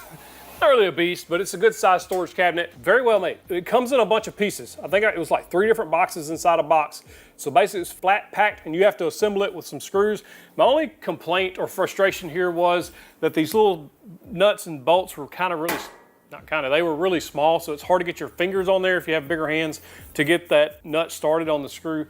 Once I got all the bolts in place, then I tightened everything up. Everything was square, like I didn't have to worry about trying to square something up. It just snugged everything up with a little ratchet. Everything went together pretty quick, about 30-ish minutes to assemble it, me taking my time. The instructions were very easy to follow. This does have a magnetic closure, so you don't have to worry about those things sticking out or anything like that. Overall, I would like to see the doors just a little bit more beefier, but I don't think it's gonna be a problem at all. And I do like that color. I know a lot of people don't like the green, but I like it. So hanging this tool organizer on the wall was very easy. All you do is put that rail on there. The rail takes a few screws. Just make sure you hit a stud or something solid behind there to hold it, and then you're in business. And so far, this is one of my favorite things I've added out of this system right now, because I needed some extra space to store these cordless tools. Chargers, it does have a cord pass-through or a grommet, so your cords don't get tore up on the metal, so it passes through there. And then also extra shelf space in the middle. There's actually 3 shelves, one on the bottom, middle, and then of course on the top. This is a nice setup. Now I've got mine mounted a little bit high because of everything else going on here, but you might want to lower yours however you want to do that. But that's the great thing about this, is because it's so modular, you can just put it anywhere you want. Now I also added the battery holders because I found that on this Milwaukee Packout stuff, I really liked having my batteries hanging on the wall where I could see them. If they're dead or need charged, I put them in the charger, and then when they're full, I put them back on these holders. I really like having the holders, so that's why I picked it up for both the 18 volt and the 40 volt RYOBI batteries. They have holders for both. You can fit 2 of these on a rail, so if you're thinking about how many rails you're going to need for batteries, I've got 4 of these batteries on there. Of course, some are in tools, things like that as well. I also picked up the small parts organizer. When I saw it, I was like, oh man, I like that because it's clear. I could see screws, bolts, nuts, things like that. Easily accessible, especially for some of your more most used stuff. Now they are kind of smaller, so this is going to fit, little small parts and things. I don't know if it's good for like anything over maybe 1.25" screws. Anything above that's probably not going to work well in there, but for the smaller items, perfect. I also picked up these hooks I picked up 2 of these. I'm probably gonna buy more because these are just kind of utility hooks. You can hang about anything on there that will hang. And I really like that on there. See here, I hung up the little sander on there and then also the little rigid light. You can also use the hooks to hang power tools like this. Those are just super handy to have. One thing to note is their storage boxes also have the link stuff built into the back. So you can also hang those on the wall should you need to for any purpose. All right, so I did have to move some things around. So I moved my parallel clamps and pipe clamps up and to the left over the other F clamps and things, but I really do like how this all come together. Just this whole setup here, I'm very happy with that. Now, if you're wondering what this is, there's a whole video on that wall. It's called an Omni wall. I'll drop a link in the description if you want to check out that tool storage next. One thing I want to point out on this tool storage organizer here is it's holding quite a bit of weight right now. I mean, I've got 2 full-size routers up there, the new DeWalt, the new Milwaukee. This thing is a new Impact, the new XR Impact from DeWalt. It weighs a bunch. This thing is heavy. It is a beast. You might see the thing wiggle a little bit, but the reason it's doing that is because I have this mounted on that siding. If it was mounted to a solid wall, it would not move at all. And the reason I know that is all that is mounted to a solid piece. I put a piece of plywood on there with studs behind it and really solid. That made it solid. These are the same way though. So if you're familiar with Milwaukee Packout, you can see that the little plates flex a little bit because it's on that siding. It is mounted into some hard stuff behind it, but you still have that siding that's giving a little bit, which is why you see it wiggle a little bit, but it ain't going nowhere. Now, the cabinet is one that I'm least impressed with, although it's still a good cabinet. There's just a couple things I would change if I was manufacturing this. First and foremost, it hangs on that same rail, or you could just mount it to your wall with screws, however you choose to do that. Now this cabinet and the tool organizer both have little feet on the back, stick off the back. In case you do use the rail, you'll need that to keep it pretty much level. Pretty easy to install, they just pop right in. Now as far as the cabinet goes, what I would change is these doors. They're just a little under beefy for my taste. I would like to see that better. But as far as capacity goes, this thing will hold quite a bit, especially if you wanted to put your stains or your finishes or something in it. Now it's not a flammable type, anti-flammable cabinet or whatever those are. It's not one of those. It's just a storage cabinet you can put on the wall that will work with that link system. And that's why I bought it. If I was doing it over again, would I buy this? I mean, it's nice. I like that it does have magnetic closure. I just wish it was a little, I don't know that I would buy it again, put it like that. I just think it's nice to have, but I just wish it was a little bit heavier duty, if that makes sense. I do like how it looks. And it's just holding stuff. So I don't know, maybe I would buy it. I like it. And so I'm torn on that one. I'm torn on it. You tell me what I should have done. And another thing that I'm not a huge fan of, it's not staying level. That's gonna bug the far out of me. Look, at the top, I can make it level, and then it quickly goes unlevel. But I think it's because I've only got it on 1, 2, 3, 4 of those links, and one of them is empty. I think I'm gonna have to move it over. I'm probably just gonna live with the doors not lining up because I do like having that hook there, which I'm going to rig up a way to hold up the dust hose for the CNC. Also, the wall cabinet does have a pass-through on each side, little grommets. It's also got like a rubber ring so that it's not gonna damage your cords or anything like that. So you can put chargers in there should you choose. Now, as far as our storage box goes, I have this one and the smaller version. These are equally as quality feeling as the Milwaukee Packout, in my opinion. They even all have very similar heavy-duty style hinges. The structure, everything inside of these boxes looks and feels very much like Packout. I get a lot of this. Because RYOBI and Milwaukee are owned by TTI, they're coming out of the same factory. Maybe. But this is the way I look at that. Olive Garden and Red Lobster are owned by the same parent company. You ain't getting shrimp scampi and those awesome biscuits at Olive Garden. But you're also not getting the endless salad at the Red Lobster. So, fun fact, Miss 731 and I's first date was at Red Lobster. I got the Admiral's Feast. What I'm getting at is you're getting a very similar quality to Milwaukee with these RYOBI. It just depends on what color you like and the connection type that you like here. Now, Milwaukee does have a massive fan base following that's making a lot of extra stuff for their tools, like these Packout inserts that I have and a whole host of other things. It's just an awesome system. But so is the RYOBI Link. So if you've been thinking about trying to get into the tool storage, organizing your shop, this might be the way to go because they're really good. So if you're trying to decide if you want to go with RYOBI or the Milwaukee style wall organizers, what do I think you should get? Well, it just depends.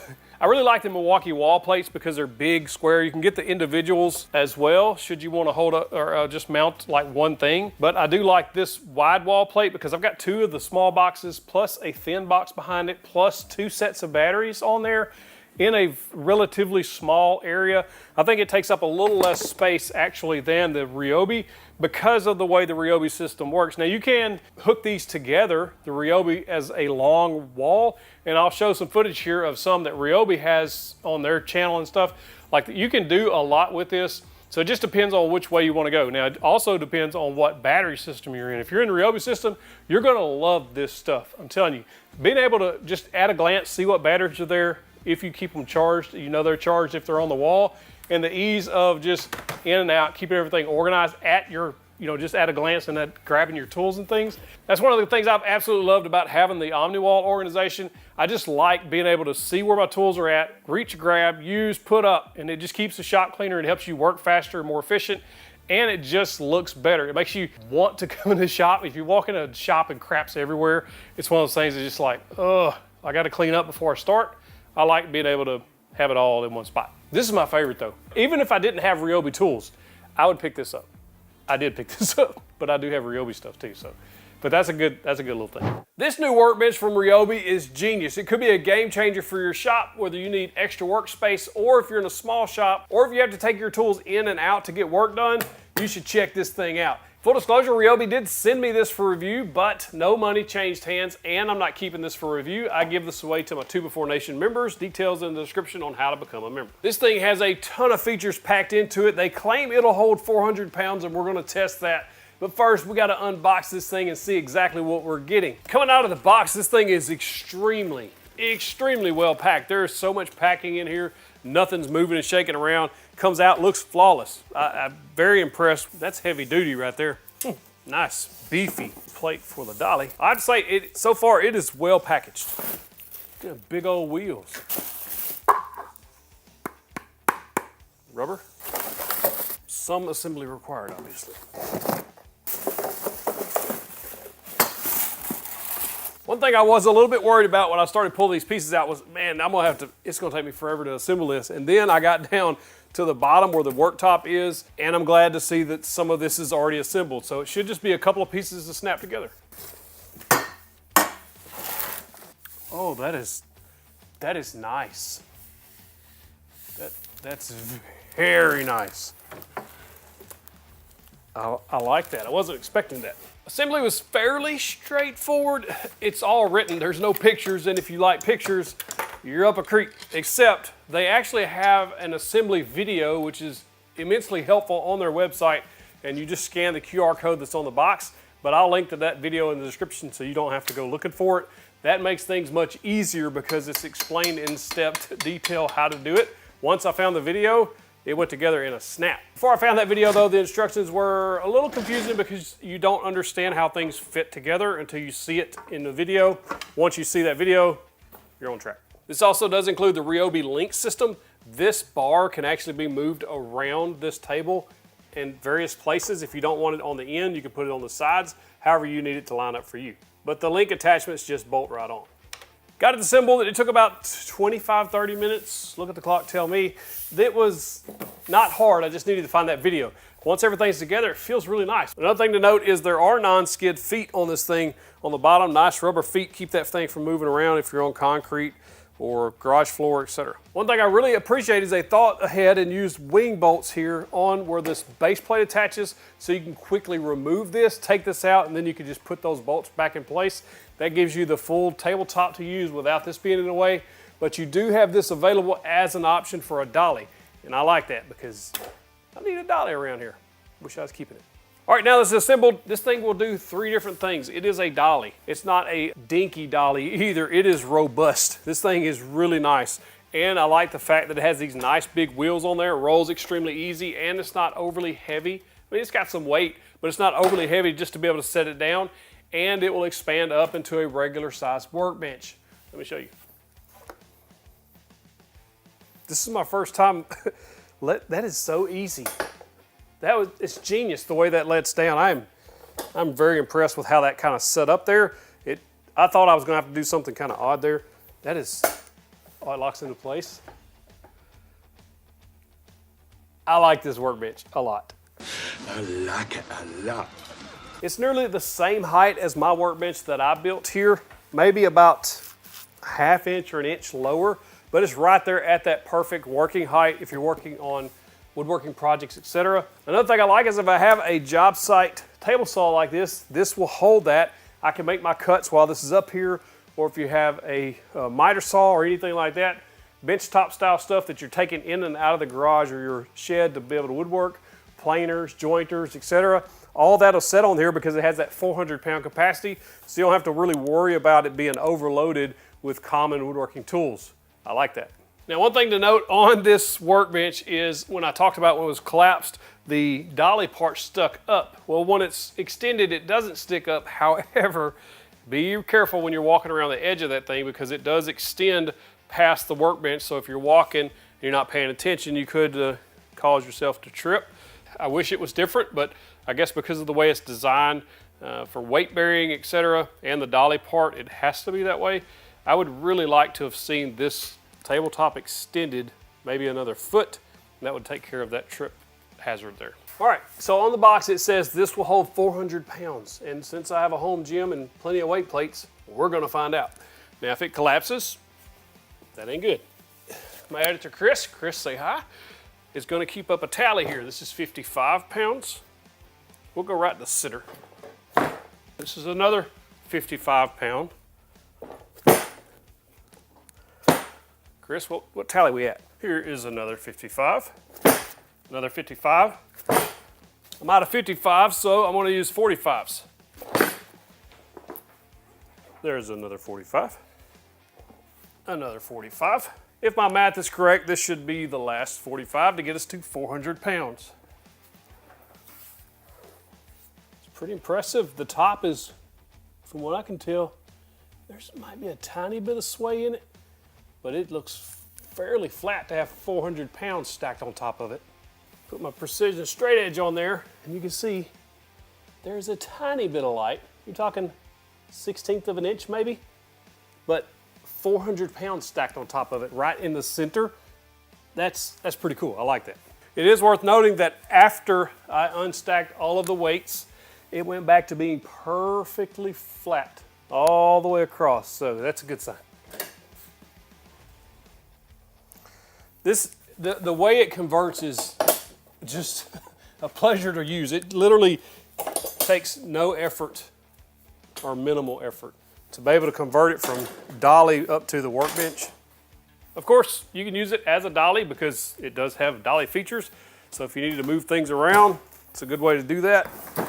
Now let's talk about the worktop. It's got some features on it that I haven't seen people put on a worktop. They're probably out there, I just haven't seen it. On one side you have SAE measurements for us here in the US mainly, and then on the other side you have metric for the rest of the world. And then on each end you also have one end's metric, one end is SAE. So if you need to just make some quick measurements, just rough measurements, you can just lay your piece up there, mark it, and then you can go and cut that. Or if you have your miter saw sitting up here, you can mark it down there. Miter saw's a little further back. Really, really quick. I like that idea. It goes up to 40 inches on the SAE, and it goes up to 100, looks like millimeters-ish, metric, whatever those are. Looks like maybe centimeters. I'm not a metric guy. It goes up to 40 inches, whatever that converts to. And then on the sides, it goes up to 20 inches, so half the distance. Also on the SAE side, it has degrees from 0 all the way to 15. Well, from 90 to 15. I guess 0 would be flat. But 90 all the way to 15 degrees, so if you needed to mark something quick, get a kind of an idea of an angle. I guess it's kind of nice to have. I don't know there's a purpose for that for my purposes, but you tell me if you have a purpose for that. Then they do have no drill icons down these two paths. I guess that's because there is the railing is under there. If you drill into those railings, you're gonna mess with the integrity of the workbench. The overall workbench size is 56 3/4 inches long, 27 1/4 inches wide by 33 3/4 inches tall. As far as the thickness goes, it's about 3/4 of an inch thick. While in workbench orientation, in other words, all extended all the way up, the capacity is 400 pounds as we tested, and when it's in the cart or dolly operation, it's 300 pounds. I wanted to know if this SAE scale was accurate because that's going to matter. I've got it perfectly lined up at 1 inch and we're going to go all the way down to the 35-inch mark and see how accurate this thing is. And as you can see, it is ever so slightly off. So it's not perfectly accurate to this woodpecker's rule, but the amount it is off is 32nd maybe. So it's not terrible, but it's not perfect either. On the worktop, also worth pointing out is these markings that are on the top. You can't feel them, so they're not like applied on there. I'm assuming they were probably painted on, and then the finish, whatever this kind of satin or semi-gloss finish is on top of that to protect it. As far as how long that'll wear, I don't know. I will try to scratch it off and see what happens. Whoever gets this, I'm sorry.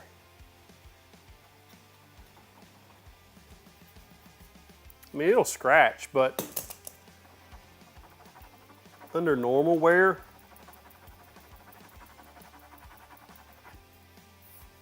if you take a razor to it, it'll scratch, but as far as normal wear and stuff moving around, I think it's gonna be fine.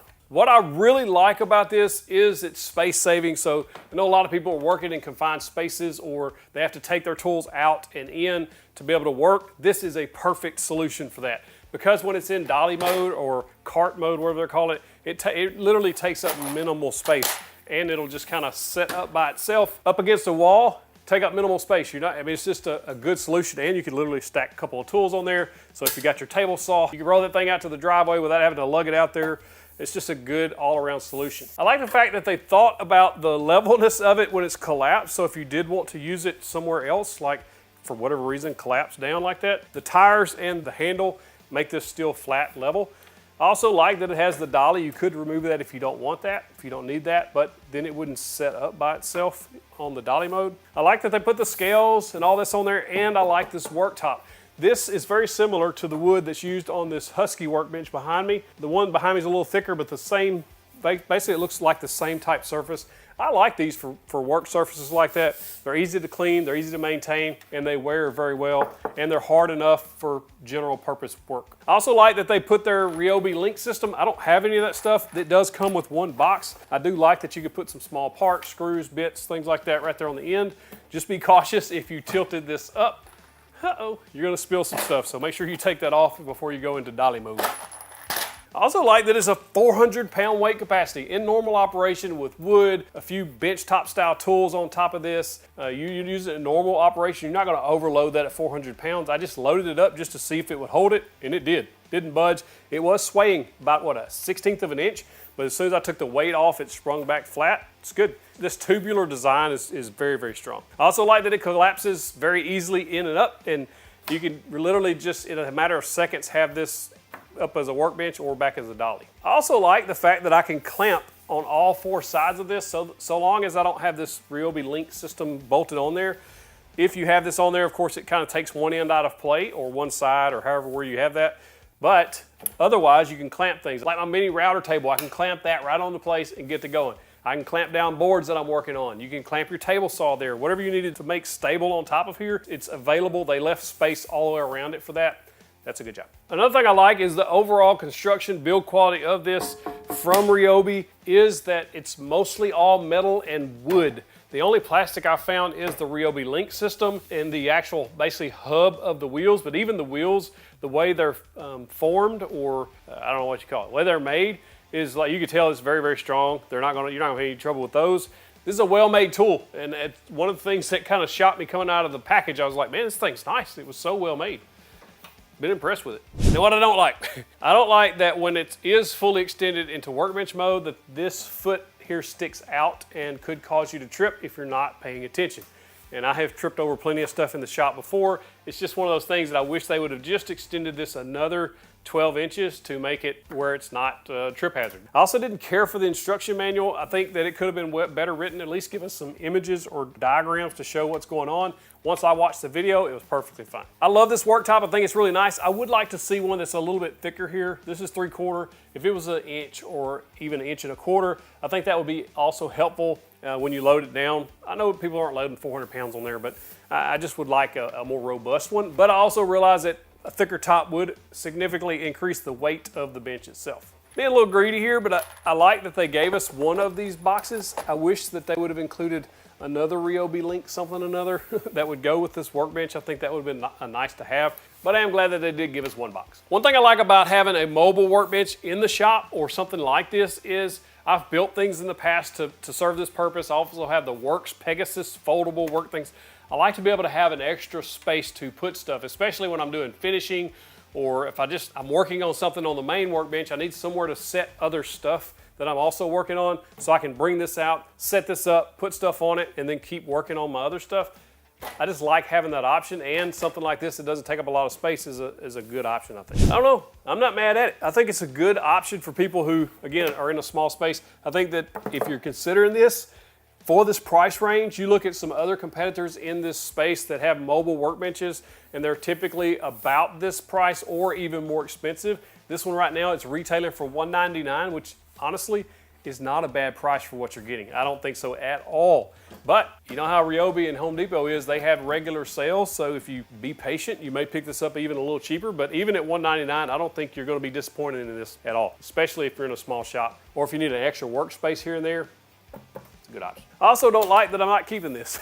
If you don't know, I don't keep any of these tools that RYOBI sends me. If I use them in a video and show them on video, then I give them away to our 2 Before Nation members who support us directly. If you'd like to know more about the 2 Before Nation, link in the description. I literally can't get over how easy it is to convert. Just been sitting there doing this. This is by far one of the most requested tools I've had to review on the channel, the RYOBI Track Saw. I'm going to answer 20 of the most common questions I got. I actually got over 100. These are the top 20. My name is Matt. This is 731 Woodworks. Hit that subscribe button. Let's go. And full disclosure, RYOBI sent me this to try out, but I'm not sure they'll send me anything else after this. All right, when you get your RYOBI Track Saw, you're gonna get the saw itself, you're gonna get a 40-tooth blade, you're gonna get a riving knife, a battery, a charger, and 2 tracks that are about 27.5 inches long that connect together to make a 25-inch track. You're also gonna get 1 track clamp. I'm not sure why we couldn't get 2 in the package. Kind of seems silly since you need to clamp down both sides, but that's what you get. I've got an 1 7/8 inch thick piece of walnut. We're gonna see how powerful this is, if it bogs down. I had a few people ask about that. Specifically, Austin Boynton wanted to know how it performed on thicker woods. And Graham Good wanted to know how it performed on a regular battery versus the high output battery. So we got a high output battery in there. We'll make that cut. Then I'll change the batteries to a regular 4 amp hour battery that's not high output to finish the cut, see how each one performs. All right, so how did it perform on cutting that walnut? Well, the high performance battery performed well. I thought it powered through pretty good. You could hear it bogging down, and it was much more of a drain or pull on the saw than the Milwaukee was, even the Festool or the Craig or Win when I used those. It struggled a little more getting through that, but it did fine as long as you took your time. Now, when I put the regular battery in there, it cut for about 18 inches and then stopped. It just gave up. It's like, oh, it's too much. So I had to back it up a little bit, start over, and finish the cut. So you definitely want to use that high output battery, so that answers those 2 questions. So I had multiple people ask me about the track, how straight it was, if you could get it straight, and that may have been a problem for some people. Philip Tenezaf, Jason Dorsett, and Josh Genitow from either Instagram or YouTube asked the question, and yes, you can get it straight. What I did was take a straight edge, hold it against the side, and then tighten down those strips. Once you do that, it's straight and seamless. While you can feel when you're pushing where the saw goes over the track, it's not the track itself that's not lining up, it's the rubber strips that it's running on. There's a little bump. It's very minor, but it's there, but it doesn't seem to cause any issues like when I was cutting plywood or anything like that. Both Wes Jespoins and Jay Cunningham, sorry if I pronounced your names wrong, on Instagram, both said they enjoyed the shorter tracks because they actually use that to cut shorter pieces, like half of a sheet of plywood, so like a 2 foot by 4 foot piece. They use that quite a bit, and I can see that being useful in a small shop. And you can join them together when you need those 55 inches. And we all know the 55 inches isn't enough to rip a full sheet of plywood, so you would need to pick up 2 more tracks, or maybe 1 track bundle, because they come in 27.5 inch 2 packs. Then you would have to connect 4 tracks together to get a full 8 foot rip. Now, would you be able to get all 4 of those perfectly straight? I really have a hard time believing that it would be exact. like you would if you had just 2 tracks from, say, Craig or Festool or Milwaukee or any of the other competitors. But if you're mainly ripping short stock, in other words, 4-foot strips of plywood across the grain, breaking down your plywood, or shorter strips like those two, then this may be the saw for you. So why did RYOBI decide to go with 2 27.5-inch tracks to make one 55-inch track? I actually think it had something to do with this. This is just my theory and I have zero information to back it up. But I think they wanted something that they could put inside the store, in other words, in retail, aka Home Depot, that was in a box that people could just grab, take it to the checkout, check it out, and go. And they would have their whole track saw kit in one box. I think that cuts down on the extra box for the track, and it keeps everything nice and secure in one package. I know some other manufacturers have had trouble with their tracks getting damaged in shipping. This keeps everything nicely packed in that styrofoam. That's just my theory, and I think it's probably a good one. And that Jim O'Donnell asked about the RYOBI knife on this saw. Now this saw has a RYOBI knife, and that's a good thing because the Milwaukee has a RYOBI knife and the Craig has a RYOBI knife. Several models have that feature so that you don't get the wood to pinch and it prevents kickback, right? The only problem with this one is, yeah, it does take away from the saw, because when you plunge with it, the way the RYOBI knife is designed into this saw, it's under the blade, so you can't plunge cut with it there. And in the manual, it actually tells you to take it off if you want to do a pocket cut, I believe is the way they called it. This is poorly designed in my opinion. It shouldn't get in the way. As a matter of fact, it got in the way a couple of times with me on the walnut and on the plywood, because you have to get the track back far enough so that you can go ahead and plunge and then go. But yeah, it could be better. It can be much better, but I am glad that there is a RYOBI knife to prevent that kickback. If you notice on the Milwaukee, whenever you go to plunge, the RYOBI knife is moving separate from the blade. It's a separate action. It comes out and under, so you can plunge from just using this, where the RYOBI knife comes out first, and that's going to prevent you from plunging with the RYOBI knife in there. It's just a poor design. I don't care for that. I think that should have been better.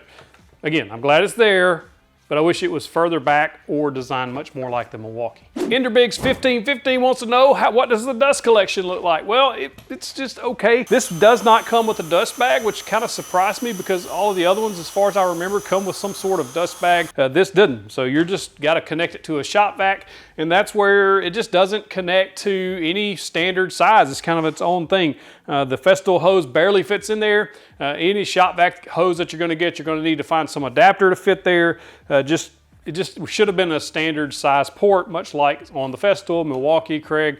All of those have basically standard size ports. But as far as dust collection goes, it's okay. It's not great. Even one of the main things I add to all of my track saws are these dust covers from Woodworks. I love his products. They all fit really well. He did send me this, full disclosure, but this is one of those things that will significantly improve your dust collection. It definitely does on the Festool and the Milwaukee. It helps a lot. On this one, it helped a little, but not as much. I just think some way that this dust is coming in there, it's just getting bound up. And if you look at the dust port here, it's much thinner. And if you feel in there, there's a very, very tiny sliver where the dust is coming from. So it's getting constricted right here at the top, where these Festool and Milwaukee both have a clear, nice hole there that's pulling more air through. So in other words, you're getting more airflow through these other saws versus this one. So the dust collection is mediocre. Mello on Instagram and Josh Sorlin on YouTube wanted to know, both of them wanted to know, is this a significant upgrade over the Wind track saw? Mello was asking for a friend. I really don't think so. The only thing you're getting over the Wind is the cordless ability. If that matters to you, that's really the only upgrade that I personally see versus the two saws. Both Adler Alex and Woodcock's Custom Furniture wanted to know about the accuracy and is there any deflection?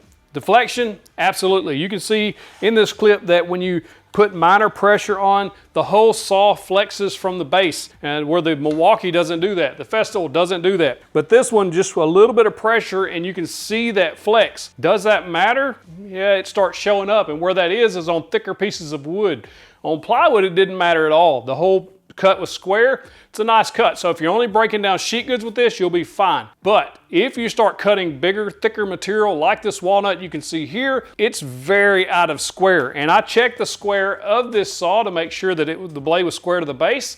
And now that I've cut the walnut, you can see that it's really out of square. You're not gonna be able to do any precision work with thicker materials like this unless you somehow keep that from flexing. And I don't know how you would do that. Kyle Ludile wanted to know, Kyle Ludile, I like that name. Want to know, are these tracks compatible with any other track saw, or is the RYOBI Track Saw compatible with other tracks? No, it's a proprietary track. And I think really, I wish they would have went with the more standard track like Milwaukee, Festool, Makita, PowerTech. All those use the same track system, or at least the same layout, so you can use the saw on that track. I wish RYOBI would have done that too and not went proprietary. At Fat Hammer Woodworking on Instagram wanted to know about kickback, the potential of kickback on this. I think with the riving knife in there, you shouldn't have any trouble because it's preventing that wood from being pinched on there. Really the only time I think you're gonna notice that is if you try to plunge cut with it without the riving knife into really hardwoods. Softwoods, plywoods, you should be fine if you take your time. At Rowards Woodworking and XLR8 wanted to know how it compares to the Milwaukee Track Saw. I would compare it like this: night and day. It's a night and day difference between the two as far as build quality, cut quality, and price. That's one of the things you've got to understand when you're getting into these track saws. A more budget-friendly track saw, you're gonna give up a lot. And that doesn't matter if you're looking at the Win or this or one of the other budget options. When you step into the Milwaukee, this is very similar to the Festool, and I rate them very similarly. It's very close between the two as far as quality goes, and so you're really gonna give up that trade of quality and precision whenever you decide to go with RYOBI versus something more higher end. JLags1223 and my Mr. Blessed Nest wanted to know how it compared to the Craig. I think this is below the Craig. I think the Craig is a better option for most people, and we'll talk about who this is for in a minute, but I really think the Craig is a solid middle ground for a track saw. It's not overly expensive like Festool, Milwaukee, Mafel, those types, but it's also not so expensive that it's out of the reach for most people. I was very impressed with the Craig. It has a lot of features going for it. It's not perfect, but it's a really good option if you're looking for a track saw within a reasonable budget. All right, a couple different questions on, is this worth the money if it's for brand loyalty? KB wanted to know, he's already in the RYOBI platform. And then DIY Baller had something similar. He said, any reason not to buy this if you're already on the RYOBI platform? If you already have RYOBI batteries, and if all you're going to do is break down sheet goods, and you need to just make them smaller. That's basically what I think this track saw is for. I really don't think this is a good option for cutting thick stock or cutting really thick 45-degree angles. I just think there's too much deflection in there to get any really accurate results. If you're looking for accuracy and precision, I think you need to really start considering Craig at a minimum, and then also maybe the Festool or Milwaukee brand, Mafel, even Makita. Those types are much, much better built for precision than this, in my opinion. Mr. Brett Lamke had a few questions, one of which was, what is this best for DIY or pro? I'm really thinking this is a DIY tool. In other words, for hobbyists, somebody who's, like I said, breaking down sheet goods. A professional or someone who's making a lot of cuts with a track saw is gonna wanna look somewhere else, in my opinion, on this version 1 of their track saw. Mr. Brett also wanted to know, is the blade change easy? Yes, it's very easy. Does it have a carrying case? No, it does not. And most all track saws come with some type of case that I've seen. Craig had a bag.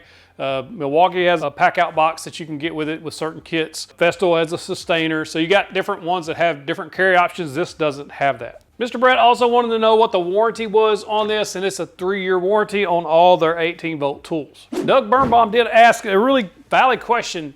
Are track saws replacing table saws? No, they're not.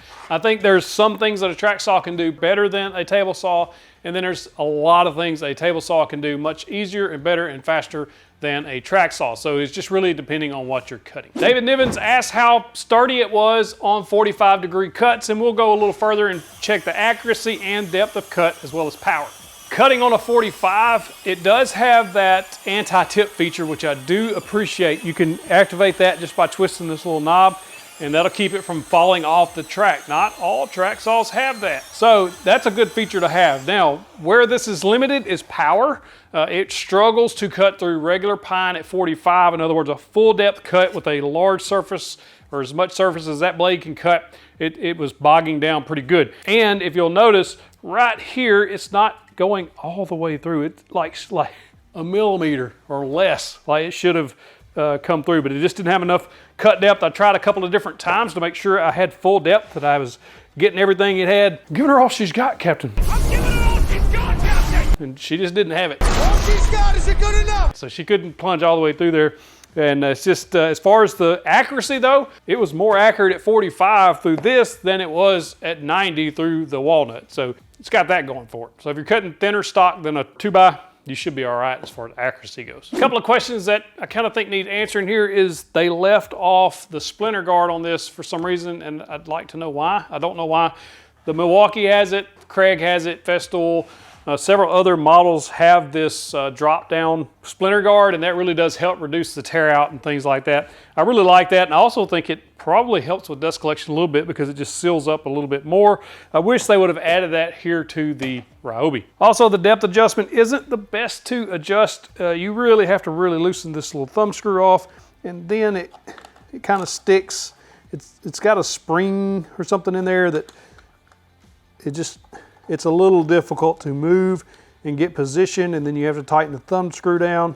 Very similar to the track adjustment where it's also a plastic thumb screw and you have to push the under knob toward the track and then tighten it up. The same thing with the anti-tip feature. You look at something like Milwaukee or Festool, when you tighten those little knobs up, they're all plastic as well, but underneath there, it kind of gives a little bit better tension. It just works a little different, and I would prefer a different way of doing that on this model. If you decide to pick up the RYOBI Track Saw, you're going to want to add some accessories for this track. I would recommend looking at Woodworks, as a friend of the channel as well as has his own channel. He has these attachments for your track. The green ones are to put on the ends of the track to protect them from getting damaged, whether that be in storage or use.